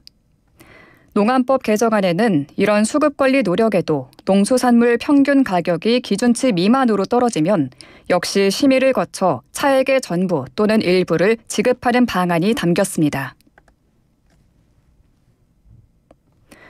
조국 전 조국혁신당 대표가 내년 지방선거와 국회의원 선거를 통해 국민의힘 의석을 반 이상 줄여야 한다고 주장했습니다. 조 전 대표는 오늘 국립서울현충원에서 고 김대중 전 대통령 묘역을 참배한 뒤 기자들과 만나 정치적으로 여전히 윤석열과 단절하지 못하고 비호하는 극우화된 국민의힘을 비판해야 한다며 이같이 말했습니다. 이어 윤석열 파면을 거친 뒤로 국민의힘의 모습은 정상적인 집단이 아니라고 본다며 마음 같아서는 의석수가 0이 돼야 한다고 생각한다고 강조했습니다. 사면에 대한 우려의 목소리가 나오고 있다는 지적에는 당연히 감수하고 있다며 2030 세대가 왜 싫어하는지 분석하고 할 역할을 하면 달라지지 않을까 생각하고 서두르지 않겠다고 답했습니다. 한동훈 국민의힘 전 대표는 광복절 특별 사면으로 출소한 뒤 공개 행보에 나선 조국 전 조국혁신당 대표를 두고 사면이 아니라 사실상 탈옥한 거라고 비판했습니다. 한 전 대표는 오늘 자신의 SNS에 무죄라면 재심을 청구해야 한다며 이같이 밝혔습니다. 이어 조 전 대표의 주장대로라면 공수처 수사 대상은 조국 수사로 4번의 좌천과 2번의 압수수색, 가짜뉴스의 음해 대상이 된 본인이 아닌 유죄 판결로 조 전 대표를 감옥으로 보낸 대한민국 법원이라고 지적했습니다. 끝으로 날씨입니다. 현재 전국 대부분 지역에 폭염특보가 내려진 가운데 무덥고 습한 날씨가 이어지고 있습니다.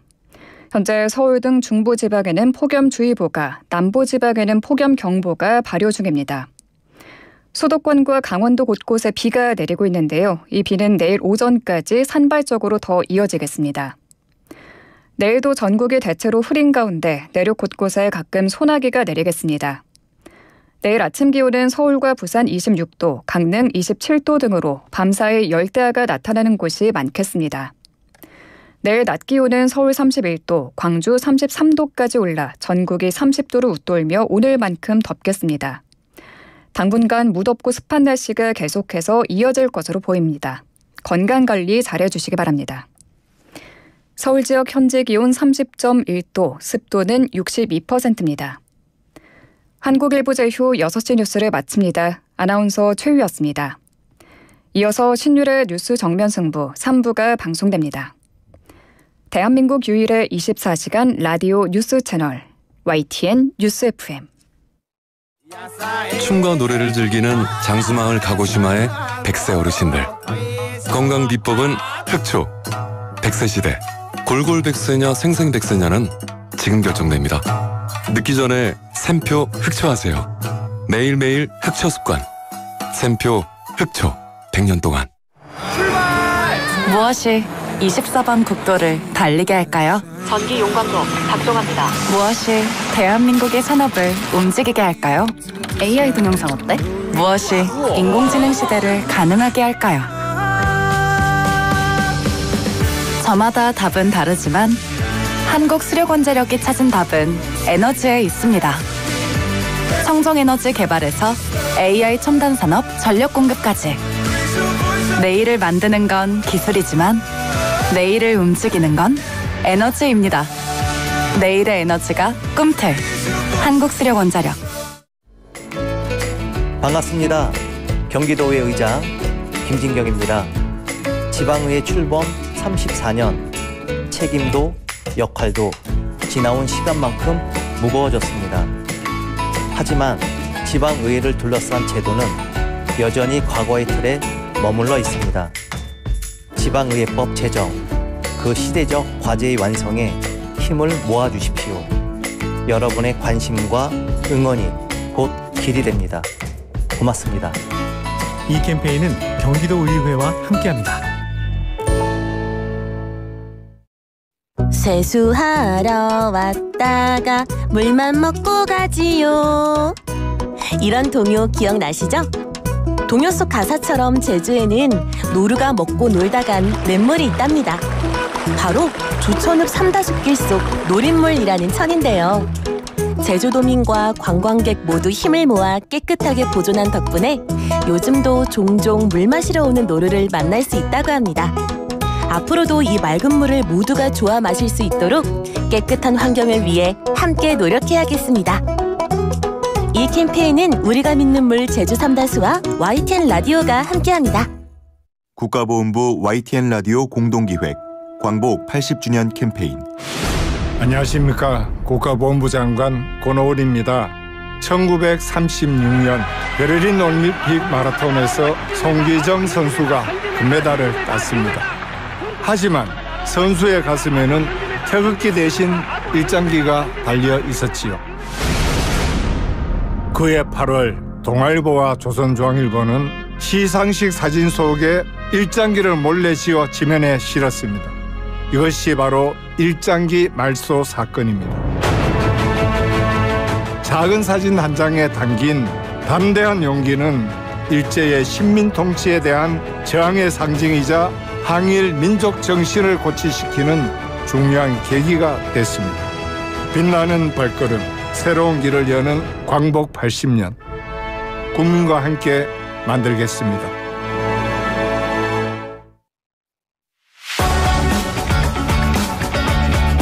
치우치지 않은 공정함에 깊이 있는 분석을 더했습니다.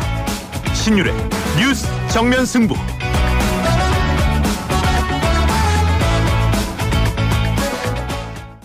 금융이 100년을 넘게 우리를 생각하다 보면 최초의 민족자본은행을 세우고 우리라는 이름에 증권, 보험을 더해 금융의 새로운 가능성을 찾는 일까지 126년간 우리를 맨 앞에 두었던 그 책임감으로 언제나 우리를 맨 앞에 우리나라 우리금융그룹. 마이카를 탔을 뿐인데 케어받는 삶이 시작됐다. 상시 주유 할인 됩니다.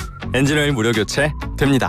제주도 렌터카 무료 됩니다. 이렇게 다 해주는 롯데렌터카 마이카니까. 마이카를 탄다 내 삶이 달린다. 대한민국 넘버원 롯데렌터카 마이카. 24년 9월 한국렌터카 사업조합 연합회 등록 대수 기준.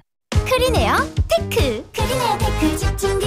주물 작업, 연마 작업, 페인트 작업. 분진가스 냄새 연기 작업장 분진. 이 세상에 못 없애는 분진이 어딨어. 크리네어 테크 기술력이 끝내줍니다. 크리네어 테크. 크리네어 테크 집중기. 모든 인쇄 가능한 성원에드피아. 온라인 주문 간편한 성원에드피아. 누구든지 어디서나 쉽고 빠르게 인쇄의 유토피아 성원에드피아. 여름에는 부채 판촉물. 다양한 부채 역시 성원에드피아. 춤과 노래를 즐기는 장수마을 가고시마의 100세 어르신들. 건강 비법은 흑초. 100세 시대 골골백세냐 생생백세냐는 지금 결정됩니다.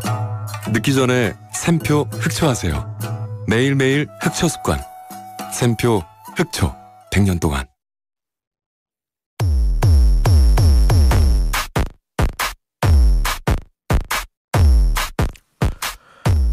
신율의 뉴스 장면 승부 3부 시작하겠습니다. 오늘 하루에 있었던 가장 중요한 뉴스들 여러분들께 일목요연하게 그리고 깔끔하게 정리해드리는 정면 브리핑 시간인데요. 자, 오늘도 김영민 아나운서 나와 있습니다. 안녕하세요. 네, 안녕하세요. 예, 제가 아까 일부에서도 그런 얘기를 했는데 오늘 조금 나아졌어요. 어떤 게요? 뭐가 나아졌어요? 내가 몸이 안 좋아요? 아니면 뭐가 안 좋아요? 뭐가 나아졌을 것 같아요? 뭐가 나아졌죠? 기온이. 기온이요? 전 덥던데요? 아, 덥기야 덥죠. 근데 조금 낮았지. 내가 얘기했잖아. 이게 나이가 먹으면 1, 2도를 아주 민감하게 반응하는 거예요. 아, 그렇군요. 교수님 말이 맞으시겠죠? 아, 그래서 나도 이제 아니 저는 내 말이 진리예요? 그럴 수 있죠. 예. 그래요. 아주 오늘 좀 낫더라고요. 바람직한 자세요. 오늘 좀 낫더라고요. 사회생활은 그렇게 해야 돼요. 그럼요. 아니 사실 생각해보니까 오늘 좀 시원해. 전 사실 오늘 약간 추웠는데 이렇게 말을 갑자기 바꿀 수 있는 거. 이게 이제 사회생활의 진리죠. 목도리를 놓고 와가지고. 그런 건 이제 오버라고. 예, 알겠습니다. 네, 그래요. 근데 이 첫 번째 우리가 얘기할 부분이 윤석열 전 대통령 부부한테 공동으로 계엄 책임을 묻는 소송이 제기가 됐다 그러는데, 그러니까 예전엔 윤 전 대통령한테만 소송을 했는데 지금은 김건희 씨한테도 이제 같이 소송을 제기하는 거죠. 네, 맞습니다. 예. 그 앞서서 관련한 그 법원 판결이 있었잖아요. 윤석열 전 대통령 이 비상계엄 선포로 정신적 피해를 입은 시민들에게 위자료를 줘야 한다. 이런 법원 판결이 있었는데 이번에는 그 배우자죠. 김건희 씨에도 공동 책임을 물어야 한다라는 손해배상 소송이 제기가 됐습니다. 오늘 오전에 김경호 변호사가 서울중앙지법에 손해배상 청구 소송을 제기했는데 이 소송에 참여한 시민의 수가 12,000명이 넘습니다. 그런데 일단 재판 과정에서 소송 참여자가 더 늘어날 수가 있는 게 소송이 끝날 때까지 신규 소송자 명단을 제출하면 효력이 있다라는 게 김 변호사의 말이기 때문입니다. 그래서 앞으로 더 늘어날 가능성이 있고요. 이 공동 책임의 사유로 김 변호사는 김건희가 비화폰으로 내란 세력과 통화하고 노상원 수첩 관련한 전화 통화를 했다라고 이야기를 하면서 실질적인 공동 불법 행위자로 민법 760조에 따라 책임이 있다. 이렇게 이야기를 했습니다. 이 민법 760조라 함은 공동의 불법 행위로 다른 사람에게 손해를 끼치면 피해를 끼친 쪽에서 손해를 배상할 책임이 있다라는 규정입니다. 지금 안 되지 뭐 계산하는지 아세요? 모르겠어요. 내가 이 숫자 개념이 좀 약하거든요. 10만 원씩이라고 계산을 했을 때 12,000명이 소송을 했다라고 가정하면 이게 얼마인가? 10억 2천만 원인가? 저한테 물어보지 말아주세요. 우리 둘 다 숫자로는 바보구나. 아니 근데 그게 이렇게 손가락 센다고 안 되지 않아요? 아니 되나 안 되나라도 한번 해봤어요. 왜 자꾸 10일 걸어 근데? 네? 아니 저는 그래서는 안 돼요. 저는 이게 적어서 막 해야 되거든요. 그래요? 네. 이게 한 10억이 되나? 갑자기 그런 생각이 들어가지고. 예. 근데 뭐 김건희 씨 돈 많잖아요. 예? 아이고 받았다는 의혹만 되는 그 액수도 상당한 것 같은데. 예. 이게 얼마인지 죄송하지만은 계산을 한번 해주시겠어요? 얼마인지? 예. 근데 그 오늘 김건희 특검팀이 김건희 씨와 이게 본인이 집사라고 얘기를 아니라고 부정을 하니까 우린 뺍시다. 그냥 김혜성이라는 사람, 네. 그리고 건진법사 전성배라는 사람 동시에 특검 소환 조사를 받았는데 내란 특검이 내일 한덕수 전 총리 소환한다고 그러죠. 네, 이 점이 맞습니다. 굉장히 중요할 것 같아요. 네, 맞습니다. 조은석 내란 특검이 내일 이제 한덕수 전 국무총리를 피의자 신분으로 불러서 조사를 합니다. 지난달 3일에 첫 조사를 하고 나서 한 달 반 만에 다시 소환 조사를 하는 건데요. 그동안 특검이 이제 한 전 총리 자택, 국무총리 공관 압수수색하고 국무위원들 소환 조사하면서 이 한 전 총리가 불법 계엄에 가담하거나 방조했다라는 그런 의혹 관련해서 사실관계를 파악해 왔습니다. 이번에 소환 조사를 하면 특검이 한 전 총리 상대로 사후 계엄 선포문 작성이나 폐기의 경위 등을 구체적으로 물을 것으로 보이고, 또 지금 한 전 총리는 비상계엄 해제 국회 의결 당시에 추경호 당시 국민의힘 원내대표와 통화했다 뭐 이런 의혹도 받고 있어서 관련한 조사가 이루어질 것으로 보이고요. 그리고 또 특검은 오늘 오전부터는 언론사 등에 대한 단전 단수지 시험이 받고 있는 이상민 전 행안부 장관도 다시 불러서 조사하고 있습니다. 우리 서지훈 PD님이 지금 계산을 하셔가지고. 네. 아무도 이게 한 번에 나오는 사람이 없네. 시험 선배 맞으시네요. 맞았죠. 네네네. 예? 역시. 절대 진리. 나 진짜 있잖아요. 네. 나 숫자를 맞힌 적이 거의 없는데. 아, 진짜요? 오늘 드디어 맞췄어요. 저 보세요. 맞히려고도 안 하잖아요. 이야, 근데 이게 참 둘이면 좀 하나 좀 나야 되는데 이게 아이씨. 근데 어쨌든 한 전 총리가 이게 만일 영장을 치게 되거나 이렇게 되면 이 불똥이 분명히 국민의힘을 향할 가능성이 굉장히 높습니다. 그래서 한 전 총리가 어떻게 될 것인가. 그래서 이 부분을 제가 이제 주목을 하게 된 건데 내일 한번 저걸 이상민 전 장관이야 뭐 지금 깜빵이 있잖아요. 그러니까 뭐 좀 문제가 다른데 한 전 총리 같은 경우는 어떻게 되느냐 이 부분 우리가 굉장히 주목해 볼 필요가 있을 것 같습니다. 그리고 또 한 가지 우리가 주목해야 될 부분, 여러분 지금 현재 전 세계에서 가장 노벨 평화상을 받고 싶어하는 사람이 누굴까요? 저 누군지 알 것 같아요. 누구예요? 트럼프 미 대통령. 맞습니다. 네. 그런데 이 좀 어떻게 그러려면 여기에 성과가 좀 있어야 되는데 푸틴 러시아 대통령하고 만났는데 이게 뭐 좀 성과가 없었던 것 같아요. 뭐 이제 국내외 언론에서는 노딜 회담이었다 뭐 이런 이야기도 나오는 것으로 봐서는 그렇게 큰 성과가 있었다는 평가는 적은 것으로 보입니다. 트럼프 미 대통령, 푸틴 러시아 대통령이 6년 만에 마주 앉았는데 이 우크라이나전 휴전 합의에까지는 이르지 못했습니다. 정상회담이 한 3시간 가까이 진행이 됐지만 합동 기자회견에서 휴전이라는 단어 나오지 않았고요.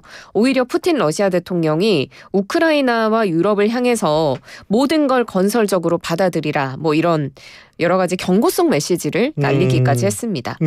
푸틴이 정상회담 때 우크라이나의 영토 양보 그리고 나토 가입 포기와 같은 기존 입장을 굽히지 않고 고수했던 것으로 전해지고, 그래서 결과적으로는 푸틴의 정치적 승리다라는 평가까지 나옵니다.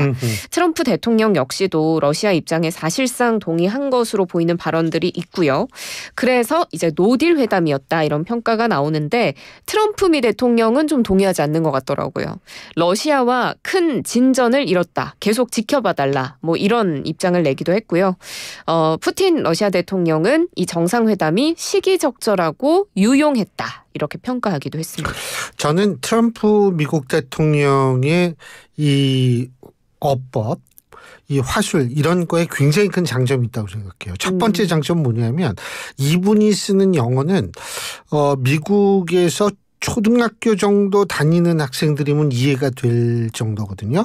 근데 이게 정치인이 굉장히 가져야 될 큰 덕목입니다. 네. 정치인이요. 마치 학자처럼 어려운 단어 쓰고 뭐 어쩌고 저쩌고 얘기를 하면 그건 정치인한테 치명적인 약점이 돼요. 아, 그렇군요. 그래서 트럼프 대통령은 가장 중요한 덕목을 하나 가지고 있다라고 볼 수가 있고, 두 번째는 뭐냐면 정치인의 이건 덕목은 아닌데 그냥 이 정치인들이 많이 쓰는 거, 뭐냐면 아무것도 없고 실패한 건데 성공했다고 우기는 거. 이것도 잘해요. 근데 이게 트럼프 대통령뿐만이 아니라 대부분의 정치인들이 다 이렇습니다. 근데 이제 이거는 국민들이 보면 알죠. 전 세계가 보면 이게 노들인지 노답인지 실패한 건지 뭐 알죠. 예? 그러니까 뭐 그런데 트럼프 대통령 이번엔 젤렌스키 대통령하고 만나기로 했네요. 네, 맞습니다. 지금 현지 시간 18일에 트럼프가 이번에는 우크라이나 젤렌스키 대통령 또 유럽 정상들까지 만나서 이 중재 노력을 이어갈 것으로 보이고 푸틴과의 후속 논의까지도 이어갈 예정입니다. 젤렌스키 대통령이 백악관을 방문한 게 지난 2월이었으니까 한 6개월 만에 다시 두 사람이 만나게 되는 건데요. 당시에 좀 뭐랄까요, 거의 쫓겨나다시피 했었잖아요. 젤렌스키 대통령이. 네. 그런데 이번에는 싸웠잖아요. 네네, 그렇죠. 그런데 이번에는 유럽 주요국 정상들이 동행을 합니다. 그래서 젤렌스키 대통령에 힘을 실어주기 때문에 지난번 같은 그림은 좀 아닐 수 있지 않을까 하는 생각이 들고요. 일단 젤렌스키 대통령은 미국에 도착을 했습니다. 그래서 도착 직후에 텔레그램 메시지를 통해 공개한 입장을 살펴보면 우리는 모두 신속하고 신뢰할 만한 방식으로 이 전쟁이 끝나기를 원한다, 이렇게 밝히면서 우크라이나가 크림반도와 동부 돈바스 일부를 억지로 내놓아야 했던 수년 전과는 달라야 한다, 이렇게 말하면서 러시아의 영토 포기 요구를 재차 거부하는 모습을 보였습니다. 지금 트럼프 대통령하고 젤렌스키 대통령이 SNS상에 설전을 벌였다고 하는데 트럼프 대통령은 우크라이나의 나토 가입은 불가능하다. 사실 이 부분이 굉장히 중요하거든요. 왜냐하면 나토에 만일 가입했을 경우에는 우크라이나가 또다시 뭐 공격을 받거나 이렇게 되면 그때는 나토 전체의 문제가 되거든요. 그래서 이 부분 중요한데 러시아의 입장을 살려줬다고 보죠. 젤렌스키는 우크라이나가 크림반도하고 동부 돈바스 일부 지역을 억지로 내놓아야 했던 수년 전과는 달라야 된다, 이런 얘기를 하는데 이게 지금 제가 볼 때에는 사실 이 나토에 사실 가입하기를 굉장히 바라죠. 우크라이나 입장에서 볼 때. 근데 미국이 이거를 막는다? 근데 미국이 이걸 지금 막는다라는 건 카드로 쓸 가능성도 있다라는 거거든요. 러시아 쪽으로. 그리고 사실 있잖아요. 옛날에 우크라이나가 3대 핵 강국이었거든요. 네. 그게 왜 그러냐면 소련 시절에 우크라이나에다가 엄청나게 핵무기 쌓아놨는데 이게 갑자기 무너졌잖아요. 그러니까 이게 졸지에 이제 핵 강국이 된 건데 그때 러시아죠. 러시아, 미국, 영국 이런 나라들이 안보를 보장을 했어요. 안전을. 근데 거기서 안전 보장을 약속했던 나라 중에 하나가 러시아인데 지금 이러고 있잖아요. 예? 그러니까 실제로 뭐 땅을 뭐 양보를 하면 안보를 보장한다, 뭐 이런 얘기가 지금 나오는 것 같은데 우크라이나 입장에서 볼 때는 그건 절대로 믿을 수가 없는 약속이죠. 그 나토 가입이 제일 좋은데 어쨌든 트럼프의 카드로 사용할지 진짜 그렇게 될지는 두고 봐야겠습니다. 참, 어제 그저 서울 마포구 창전동에 아파트 화재가 발생했는데 여기서 두 분이 사망하고 막 좀 13분인가 뭐 드시는 분들이 좀 다치는 입었습니다. 예. 화재 원인 뭐 나왔어요? 네, 아직 뭐 잠정적으로 확정이 된 건 아니지만 화재의 원인이 아마 그 배터리일 수 있다라는 이야기가 나오거든요. 그 얘기 좀 전해드리겠습니다. 어제 아침에 마포구 창전동 지상 20층짜리 아파트의 14층에서 불이 났습니다. 이 화재 때문에 같은 세대에 거주하고 있는 일가족 3명 중에 2명이 사망했는데요.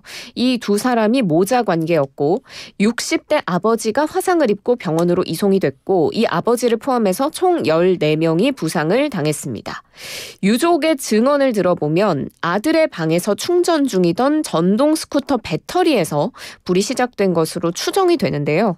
그 동아일보에서 단독 기사로 낸 기사의 내용을 보면 이 아버지가 불을 보자마자 예사 화재가 아니라고 생각했다, 이런 이야기를 합니다. 불이 석유를 부은 것처럼 확 올라왔다고 했고요. 소화기를 뿌리려던 순간에 서너 번 배터리가 더 터졌고 소화기 하나로는 부족해서 다른 층 소화기를 다 끌어다가 뿌리려고 했는데 그때는 이미 불이 너무나 크게 번져 있었다라는 겁니다. 이 석유를 부은 듯 요렇게 진술을 했는데 이게 그 배터리로 인한 화재 때 열폭주 현상이 일어나는 예. 그 현상을 설명한 것이 아닌가 이런 추정이 되는데요. 경찰과 소방도 현장 합동 감식에 나섰는데 그 화재 호실에서 이 전동 스쿠터 배터리 팩으로 추정되는 2차 전지가 발견이 됐습니다. 하지만 아직 화재 원인으로 단정할 수 있는 상황은 아니고요. 그리고 이번 화재가 커진 이유 중 하나는 이게 또 준공된 지 25년이 넘은 노후 아파트라 법적으로 스프링클러 설치 의무가 없어서 설치가 안 돼 있었다고 합니다. 이것도 화재를 키운 원인으로 그렇죠. 지목이 됩니다.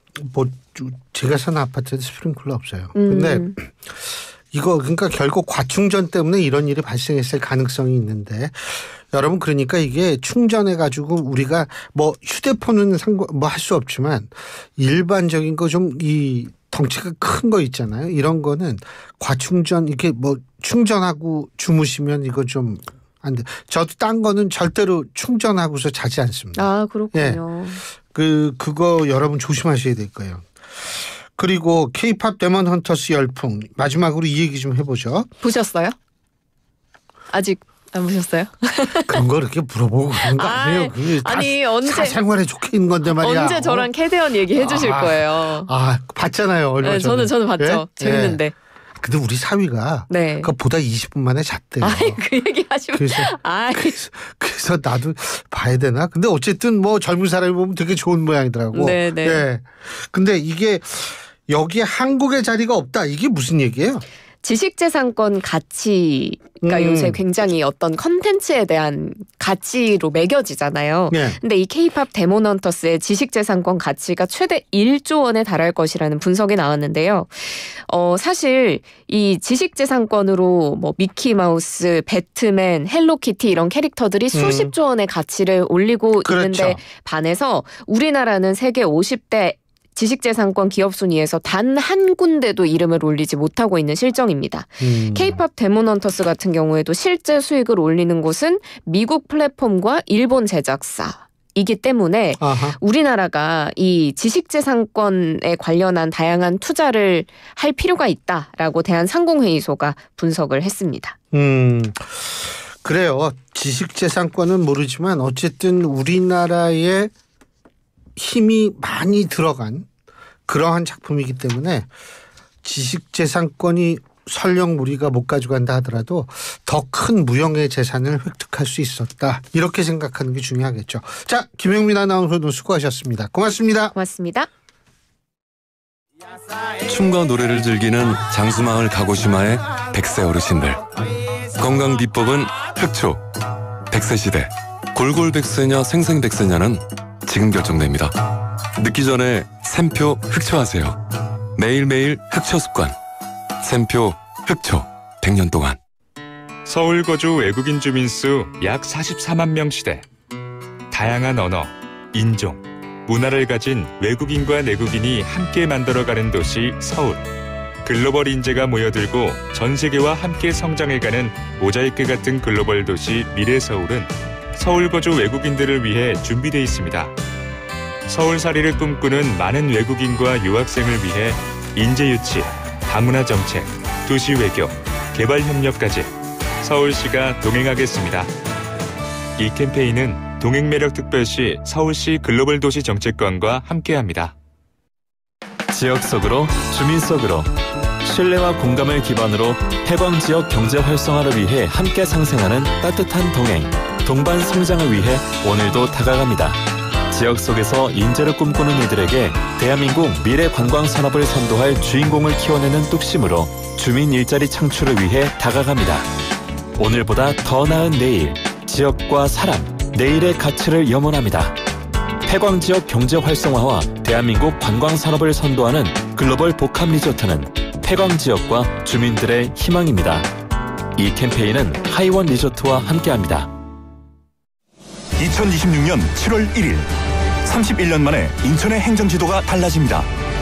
중구와 동구가 제물포구와 영종구로 재편되고 검단구가 서구에서 분리되어 새롭게 출범합니다. 이를 통해 주민 불편 해소와 맞춤형 행정 서비스 제공으로 시민 만족도가 높아집니다. 2026년 7월 1일 인천의 새로운 미래가 열립니다. 시민이 행복한 세계 초일류 도시 인천이 함께합니다. 안녕하세요. 서울특별시의회 의장 최우정입니다.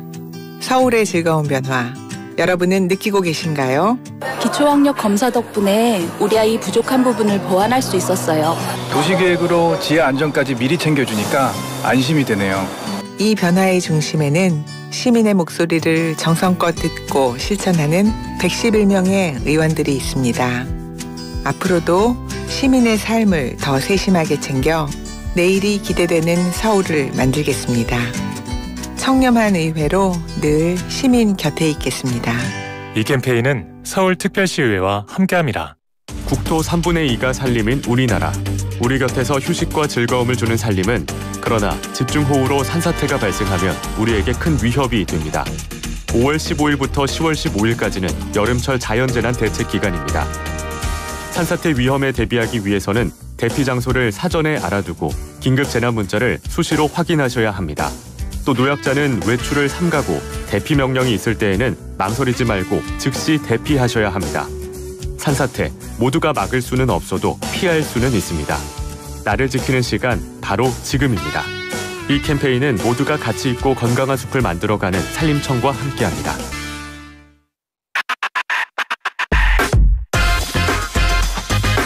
YTN 라디오 신율의 뉴스 정면 승부.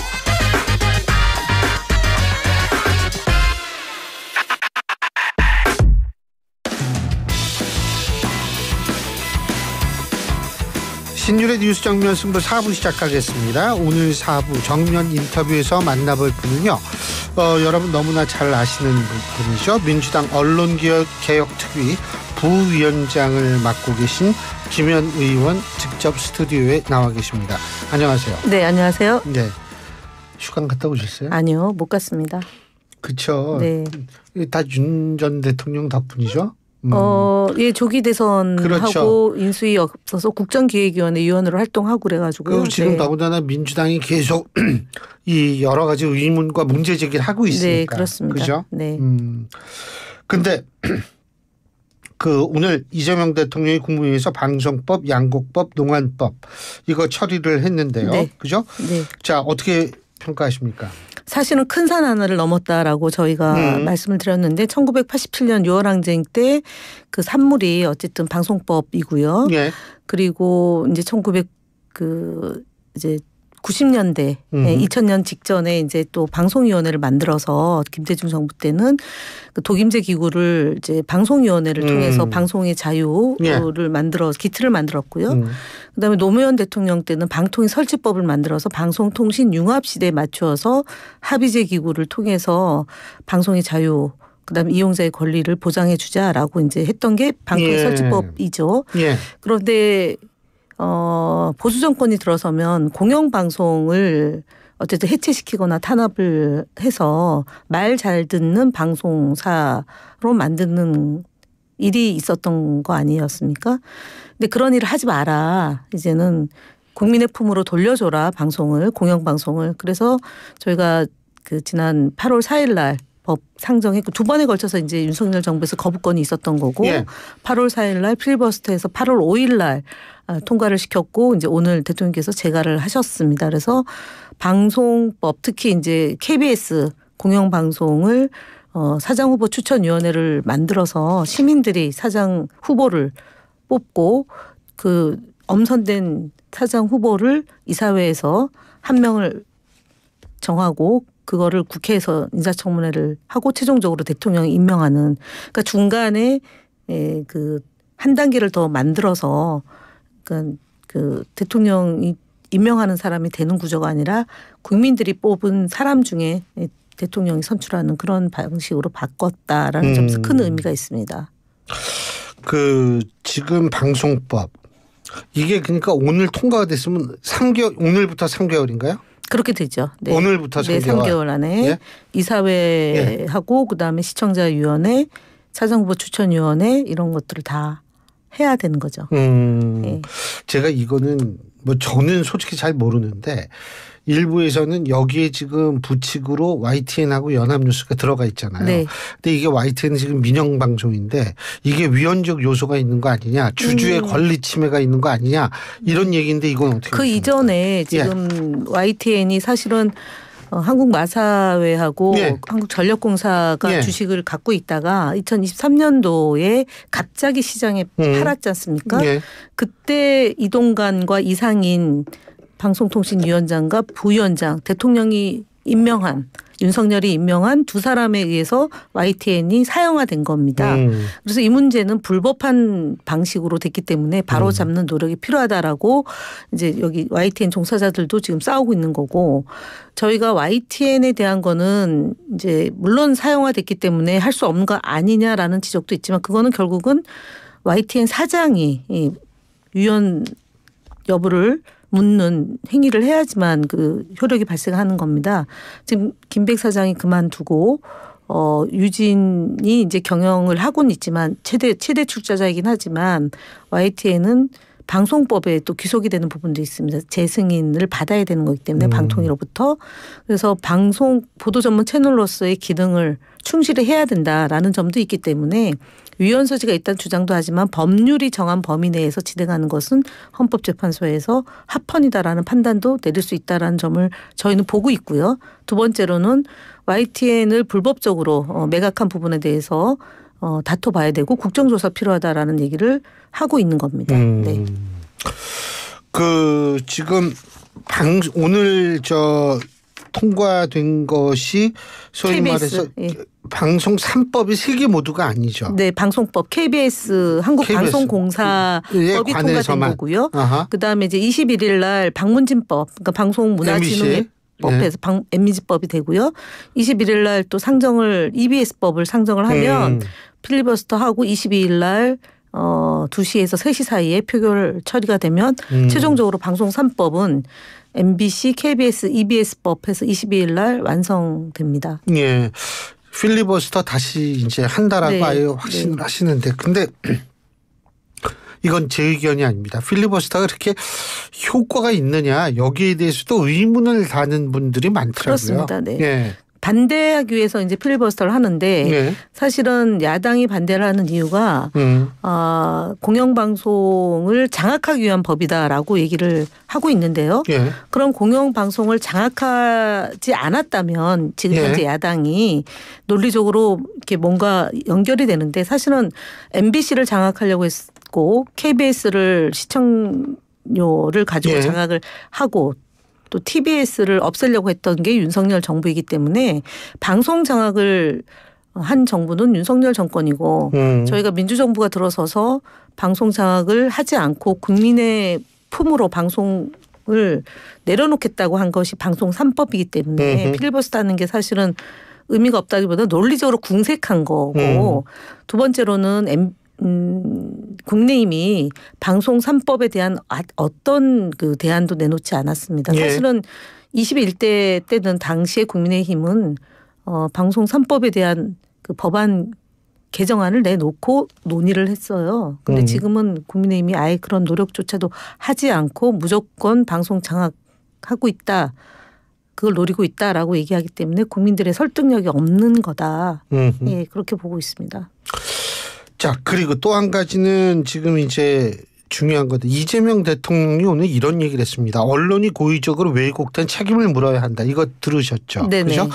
그리고 또 한 가지는 뭐냐면 그 지난번에 이재명 대통령이 잠깐 얘기를 했는데 그 소위 말해서 그 뭐라 그러죠? 왜? 이 고의성이 입증이 되면 엄청나게 벌금 물리는 거, 징벌적 손해배상. 이거 징벌적 손해배상 하려면은 어떻게 이 법을 고쳐야 되나요? 아니면 지금도 할 수 있나요? 법을 개정해야 되는 거죠. 정보통신망법을 개정해야 되는 게 있고요. 그다음에 이제 그 중재법. 언론중재법을 개정해야 되는 겁니다. 그러니까 사실은 지금 우리 사회에 23가지로 징벌적 손해배상이 도입이 됐는데 유독 언론 분야에 대해서만은 지금 사각지대인 거죠. 그래서 뭐 3배 또는 5배 뭐 2배 이런 식으로도 나누어서 고의성과 그다음에 지속적으로 반복해서 하는 경우에 대해서 징벌적 손해배상을 하도록 지금 저희가 언론개혁특위를 구성을 했지 않습니까? 이 정청래 대표 체제에 들어서서 이제 사법개혁하고 검찰개혁 그다음에 언론개혁 세 가지를 개혁하겠다. 세 분야에서. 그래서 언론개혁 특별위원회를 구성해서 지금 말씀드렸던 윤석열 정부에 있었던 방송장악의 후속 조치하고 방통위 설치법에 대한 정상화 추진하는 거하고요. 그다음에 국정조사 진행하는 거 TBS하고 YTN을 등 포함한 방송 피해자들의 그 문제를 점검하는 그 국정조사 아울러서 언론중재법을 만들어서 마련해서 지금 말씀하셨던 징벌적 손해배상을 도입하는 것하고 허위 조작 정보나 가짜 뉴스에 대해서 언론 중재위를 통해서 소송할 수 있도록 네. 예, 단계별 진행을 하는 것을 지금 법 개정안을 마련한다라고 돼 있죠. 그러니까 이재명 대통령이 오늘 얘기한 언론이 고의적 왜곡된 책임을 물어야 한다. 네. 이것이 결국 징벌적 손해배상과 관련이 있다라고 네, 그렇죠. 이해하면 되는 거죠. 언론중재법하고 언론중재법 안에 네. 그다음 정보통신망법 안에 이제 징벌적 손해배상을 포함시키는 거죠. 정보통신망법 안에 포함을 시킨다라고 했을 때는 네. 유튜브도 들어가는 겁니까? 네, 그렇게 봐야 됩니다. 왜냐하면은 예. 정보통신 사업자이자 예. 정보통신 사업을 하는 분들이 서비스를 또 제공하는 거잖아요. 유튜브는 사업자고 유튜브 안에 1인 미디어들이 있기 때문에 1인 미디어든 다양한 형태의 미디어가 있지 않습니까? 예. 그 부분까지 포섭하는 걸 검토하고 논의하고 있습니다. 뭐 저는 이게 옳다 그르다 떠나가지고 솔직한 얘기로 유튜브에 너무 사실 검증되지 않은 정보가 사실로 포장이 돼서 네. 그럴듯하게 얘기하는 경우가 사실 굉장히 많잖아요. 많죠. 지금 그래서 예를 들어서 5.18에 대해서는 이미 특별법으로 허위사실이나 가짜뉴스에 대해서 명문화되어 있기 때문에 그런 부분에 대해서는 유튜브에서도 가이드라인을 통해 가지고 제재를 가할 수 있습니다. 반복적으로 허위 조작 정보를 하면 폐쇄시킨다거나 아니면 광고를 못하게 한다거나 그건 이제 유튜브의 가이드라인으로 제한적으로 운영하고 있는 건데 그거 말고도 사실은 언론중재위에서나 아니면 방송통신심의위원회에서 이미 판단이 내려진 부분에 대해서는 법적인 그러니까 그 제재를 가해야 되는데 현재까지 그것이 제대로 안 되고 있기 때문에 법률로 규제를 하자라는 게 지금 이제 논의되고 있는 내용인 거죠. 아니 뭐 전혀 관리가 안 되고 있는 것 같은데 네, 유튜브? 유튜브가 정책 그다음에 법률에 대해서 얘기는 하지만 사실 국민들이 볼 때는 저희가 이제 언론개혁특위에서 어떤 일을 했으면 좋겠는지를 이제 저희가 그 QR코드를 만들어서 여론조사를 했는데 앞서 말씀드렸던 윤석열 정부에 있었던 그런 방송 장악을 저지하기 위한 활동을 하는 것이 제일 높았고요. 해달라는 요구에. 두 번째가 유튜브의 허위 조작 정보에 대한 단속을 좀 할 필요가 있다라는 게 두 번째로 기대가 높았습니다. 그리고 이 최민희 위원장이 언론 인터뷰에서 방통위 조직 개편과 방송위 정상화에 대해서도 얘기를 했다고 하는데 이거를 보면은 일단 방통위는 그럼 없애고 새로운 조직을 만들겠다 이겁니까? 방통위를 그러니까 정상화시키겠다는 건데요. 예. 지금 이제 2008년도부터 이제 방통위가 일기 체제가 시작이 됐는데 그때 노무현 정부 때 방송통신 융합 시대에 걸맞는 방송통신위원회를 만들었는데 박근혜 정부 때 유료방송 사업자에 대한 그 권한을 과학기술정보통신부 즉 미래창조과학부에다가 이관시켰어요. 그 유료 뭐라고요? 유료 방송 사업자 IPTV. IPTV요? 네, 네. 그렇게 말씀하시지. 네, IPTV 인터넷 방송 사업자에 대해서 그 과학기술정보통신부에 이관을 시켜놓으니까 지금 방통위는 지상파 방송 사업자하고 보도 전문 채널 사업자하고 종합 편성 사업자 이렇게 세 개의 방송 사업자들에 대해서 허가권과 승인권을 갖고 있거든요. 그러니까 유료방송 사업자는 가기부에 가 있고 방송통신위원회에서는 아까 말씀드렸던 세 개의 영역만 갖고 있으니까 이게 방송 사업자가 나눠져 있는 겁니다. 그래서 이걸 한데 모은다라는 취지이고요. 뭐 해체돼서 다시 뭐 어떻게 복잡하게 되는 것이 아니라 그 이전에 방통위원회가 설치될 때 그 기능을 한 군데 모으는 거하고 방송통신심의위원회가 지금 이제 유희림 위원장이 그 청부 민원도 하고 특정 방송사에 대해서 탄압도 하고 이랬던 것들을 국회의 견제 기능을 좀 포함시키자라고 해서 인사청문회 가능하도록 하고 그다음에 탄핵의 대상이 될 수 있는 위원장의 권한을 확보하는 것까지 포함해서 저희가 저는 시청각 미디어 통신위원회라는 형태로 재정법을 발의를 했고요. 최민희 위원장은 유료방송 사업자를 가져오면서 방통위를 상임위원 3명에 비상임위원 6명으로 그러니까 상임위 구조를 좀 개편하는 그런 개혁안을 낸 거죠. 근데 이제 국민의힘 쪽에서는 야당 쪽에서는 방통위 조직 개편이 결국은 현 이진숙 위원장 쫓아내기다 막 이런 주장하잖아요. 근데 사실은 이진숙 위원장은 쫓아내고 말고 할 것이 아니라 그만두어야 마땅합니다. 왜냐하면 이진숙 위원장이 그동안 정치 중립의 의무를 지켜야 될 방송통신위원장으로서 사실은 권익위로부터 주의 조치를 받았거든요. 중립의 의무를 훼손했다라고 해서 유튜브 출연 4번 하고요. 그다음에 특정 언론사하고 인터뷰를 하면서 민주당을 공격하고 또 방송 종사자들에 대해서 뭐 민주노총 소속되어 있다고 하면서 폄훼하는 발언을 하는 등 이런 것들이 있었고 또 SNS에서 글을 끊임없이 하면서 거짓말을 했습니다. 청렴의 의무, 보고의 의무 국가공무원으로서 사실 방통위원장 신분으로 국회에 나와서 본인이 독임제 기구를 주장한 바가 없다라고 몇 번 얘기했는데 사실은 독임제 주장을 한 거거든요. 국무회의에서 6월 10일 날. 그리고 이제 대통령을 겨냥해서 계속 발언을 하고 본인의 정치행위에 대해서 그러니까 그렇지 않다라고 얘기를 하는데 사실은 한 거예요. 거짓말도 하고. 그래서 국가공무원법 위반 혐의도 있고 그다음에 중립의 의무를 지키지 않은 것도 있고 특히 대전 MBC 시절에 그 배임 이 부분이 지금 경찰 수사가 있고요. 말씀하시는 거죠? 그다음에 IMBC 주식 보유하고 있는 거 그것도 사실은 공직자 윤리에 훼손되는 행위거든요. 윤리법을. 그래서 그 부분에 대해서 사실 경찰이나 저희가 공수처에 고발한 것이 아직도 결과가 안 나오고 있고요. 경찰. 지난해 7월 31일 날 고발한 게 1년이 넘도록 1년이 넘은 거고요. 그다음에 공직자 윤리법에 대해서는 이미 그건 문제가 있다라는 판단이 나왔는데 거기서 멈춰 있는 거고 권익위는 주의 조치했는데 국가공무원법으로 고발 조치는 안 하고 이런 봐주기 수사나 봐주기 판단 때문에 직을 갖고 있는 거지 기소만 됐다는 이유로 정권이 바뀌었는데도 네, 그렇게 되고 있어요 지금.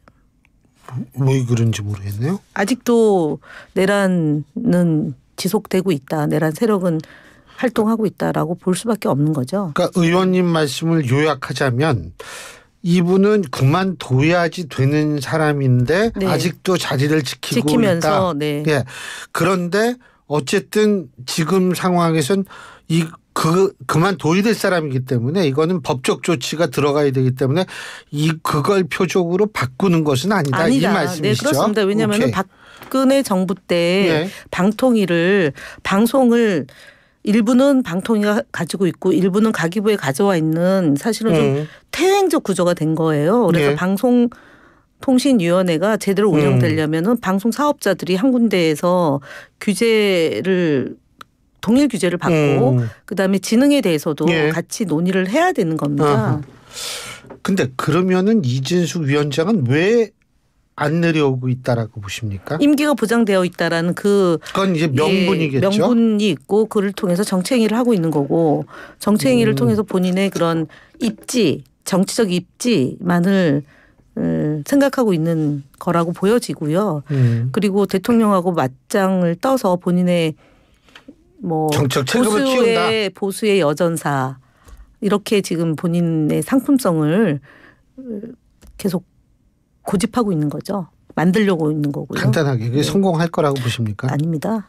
빵진숙이라는 그 희대에 사실은 공무원으로서 정말 국민들이 조롱하고 있고 그런 그 몰지각한 행위를 한 사람이 국가공무원으로서 재직하고 있다는 것 자체만으로도 사실은 국민의힘은 그 사람을 부담스러워 일각에서는 물론 뭐 보수의 여전사 내지는 이재명 정부와 맞짱 뜬다라고 생각하는 일부도 있지만 다 그 보수에서도 건전한 보수들은 그런 행위를 한 사람이 그 역할을 하는 것에 대해서 부정적이다라는 여론도 많습니다. 예, 오늘 말씀 여기까지 듣죠. 고맙습니다. 네, 감사합니다. 예, 지금까지 더불어민주당 언론개혁특위 부위원장을 맡고 계시죠. 김의원 의원이었습니다. 똥또로똥똥똥 똥똥또롱똥똥 하이생 시작하세요. 하루 종일 속 편하도록 온 가족 먹을 수 있죠. 무농약의 국내산 논료 발효 현미 효소인 기똥찬 효과 하이생 시작하세요. 휴스 건강한 나의 내일 휴스 행복한 나의 내일 휴스 빛나는 나의 내일 건강한 내일 건강한 내일을 여는 글로벌 헬스케어 기업 휴원스. 고철거래 새로운 패러다임 고래장터 착 찍어서 쓱 올리면 실시간 경매로 가격이 쑥쑥 고철거래 플랫폼 고래장터. 코리아 트렌치 코리아 트렌치. 아크릴 모든 것 에드피 아몰 판촉물 굿즈 모든 것 에드피 아몰 실사출력 모든 것 에드피 아몰 다양한 기프트 판촉물도 에드피 아몰 합성 목재 예스팀바, 산책로, 야외 데크, 울타리, 사이딩, 전원주택 인테리어까지 다양한 형태로 활용이 가능한 친환경 합성 목재 예스팀바. 우수한 품질의 정부 조달 우수 제품, 나무 느낌 그대로. 합성 목재 예스팀바. 경동산업 주식회사. 예, 여러분 지금 어디쯤 가고 계십니까? 집에 다 오셨습니까? 자, 여러분 돌아갈 곳이 있다라는 거 정말 행복하다는 거 생각해 보신 적 있습니까? 하지만 그건 굉장히 큰 행복입니다. 자, 오늘 그런 행복 다시 한번 생각하시기 바라겠고요. 전 내일 저녁 5시에 다시 찾아뵙겠습니다. 고맙습니다. YTN 라디오 건강 캠페인. 바쁜 하루를 마치고 집으로 돌아온 저녁. 경무에 시달려 머리가 무거우신 적 있으시죠? 그럴 땐 가볍게 달리기를 해보세요. 오늘의 러닝을 시작합니다. 복잡했던 머릿속이 금방 개운해질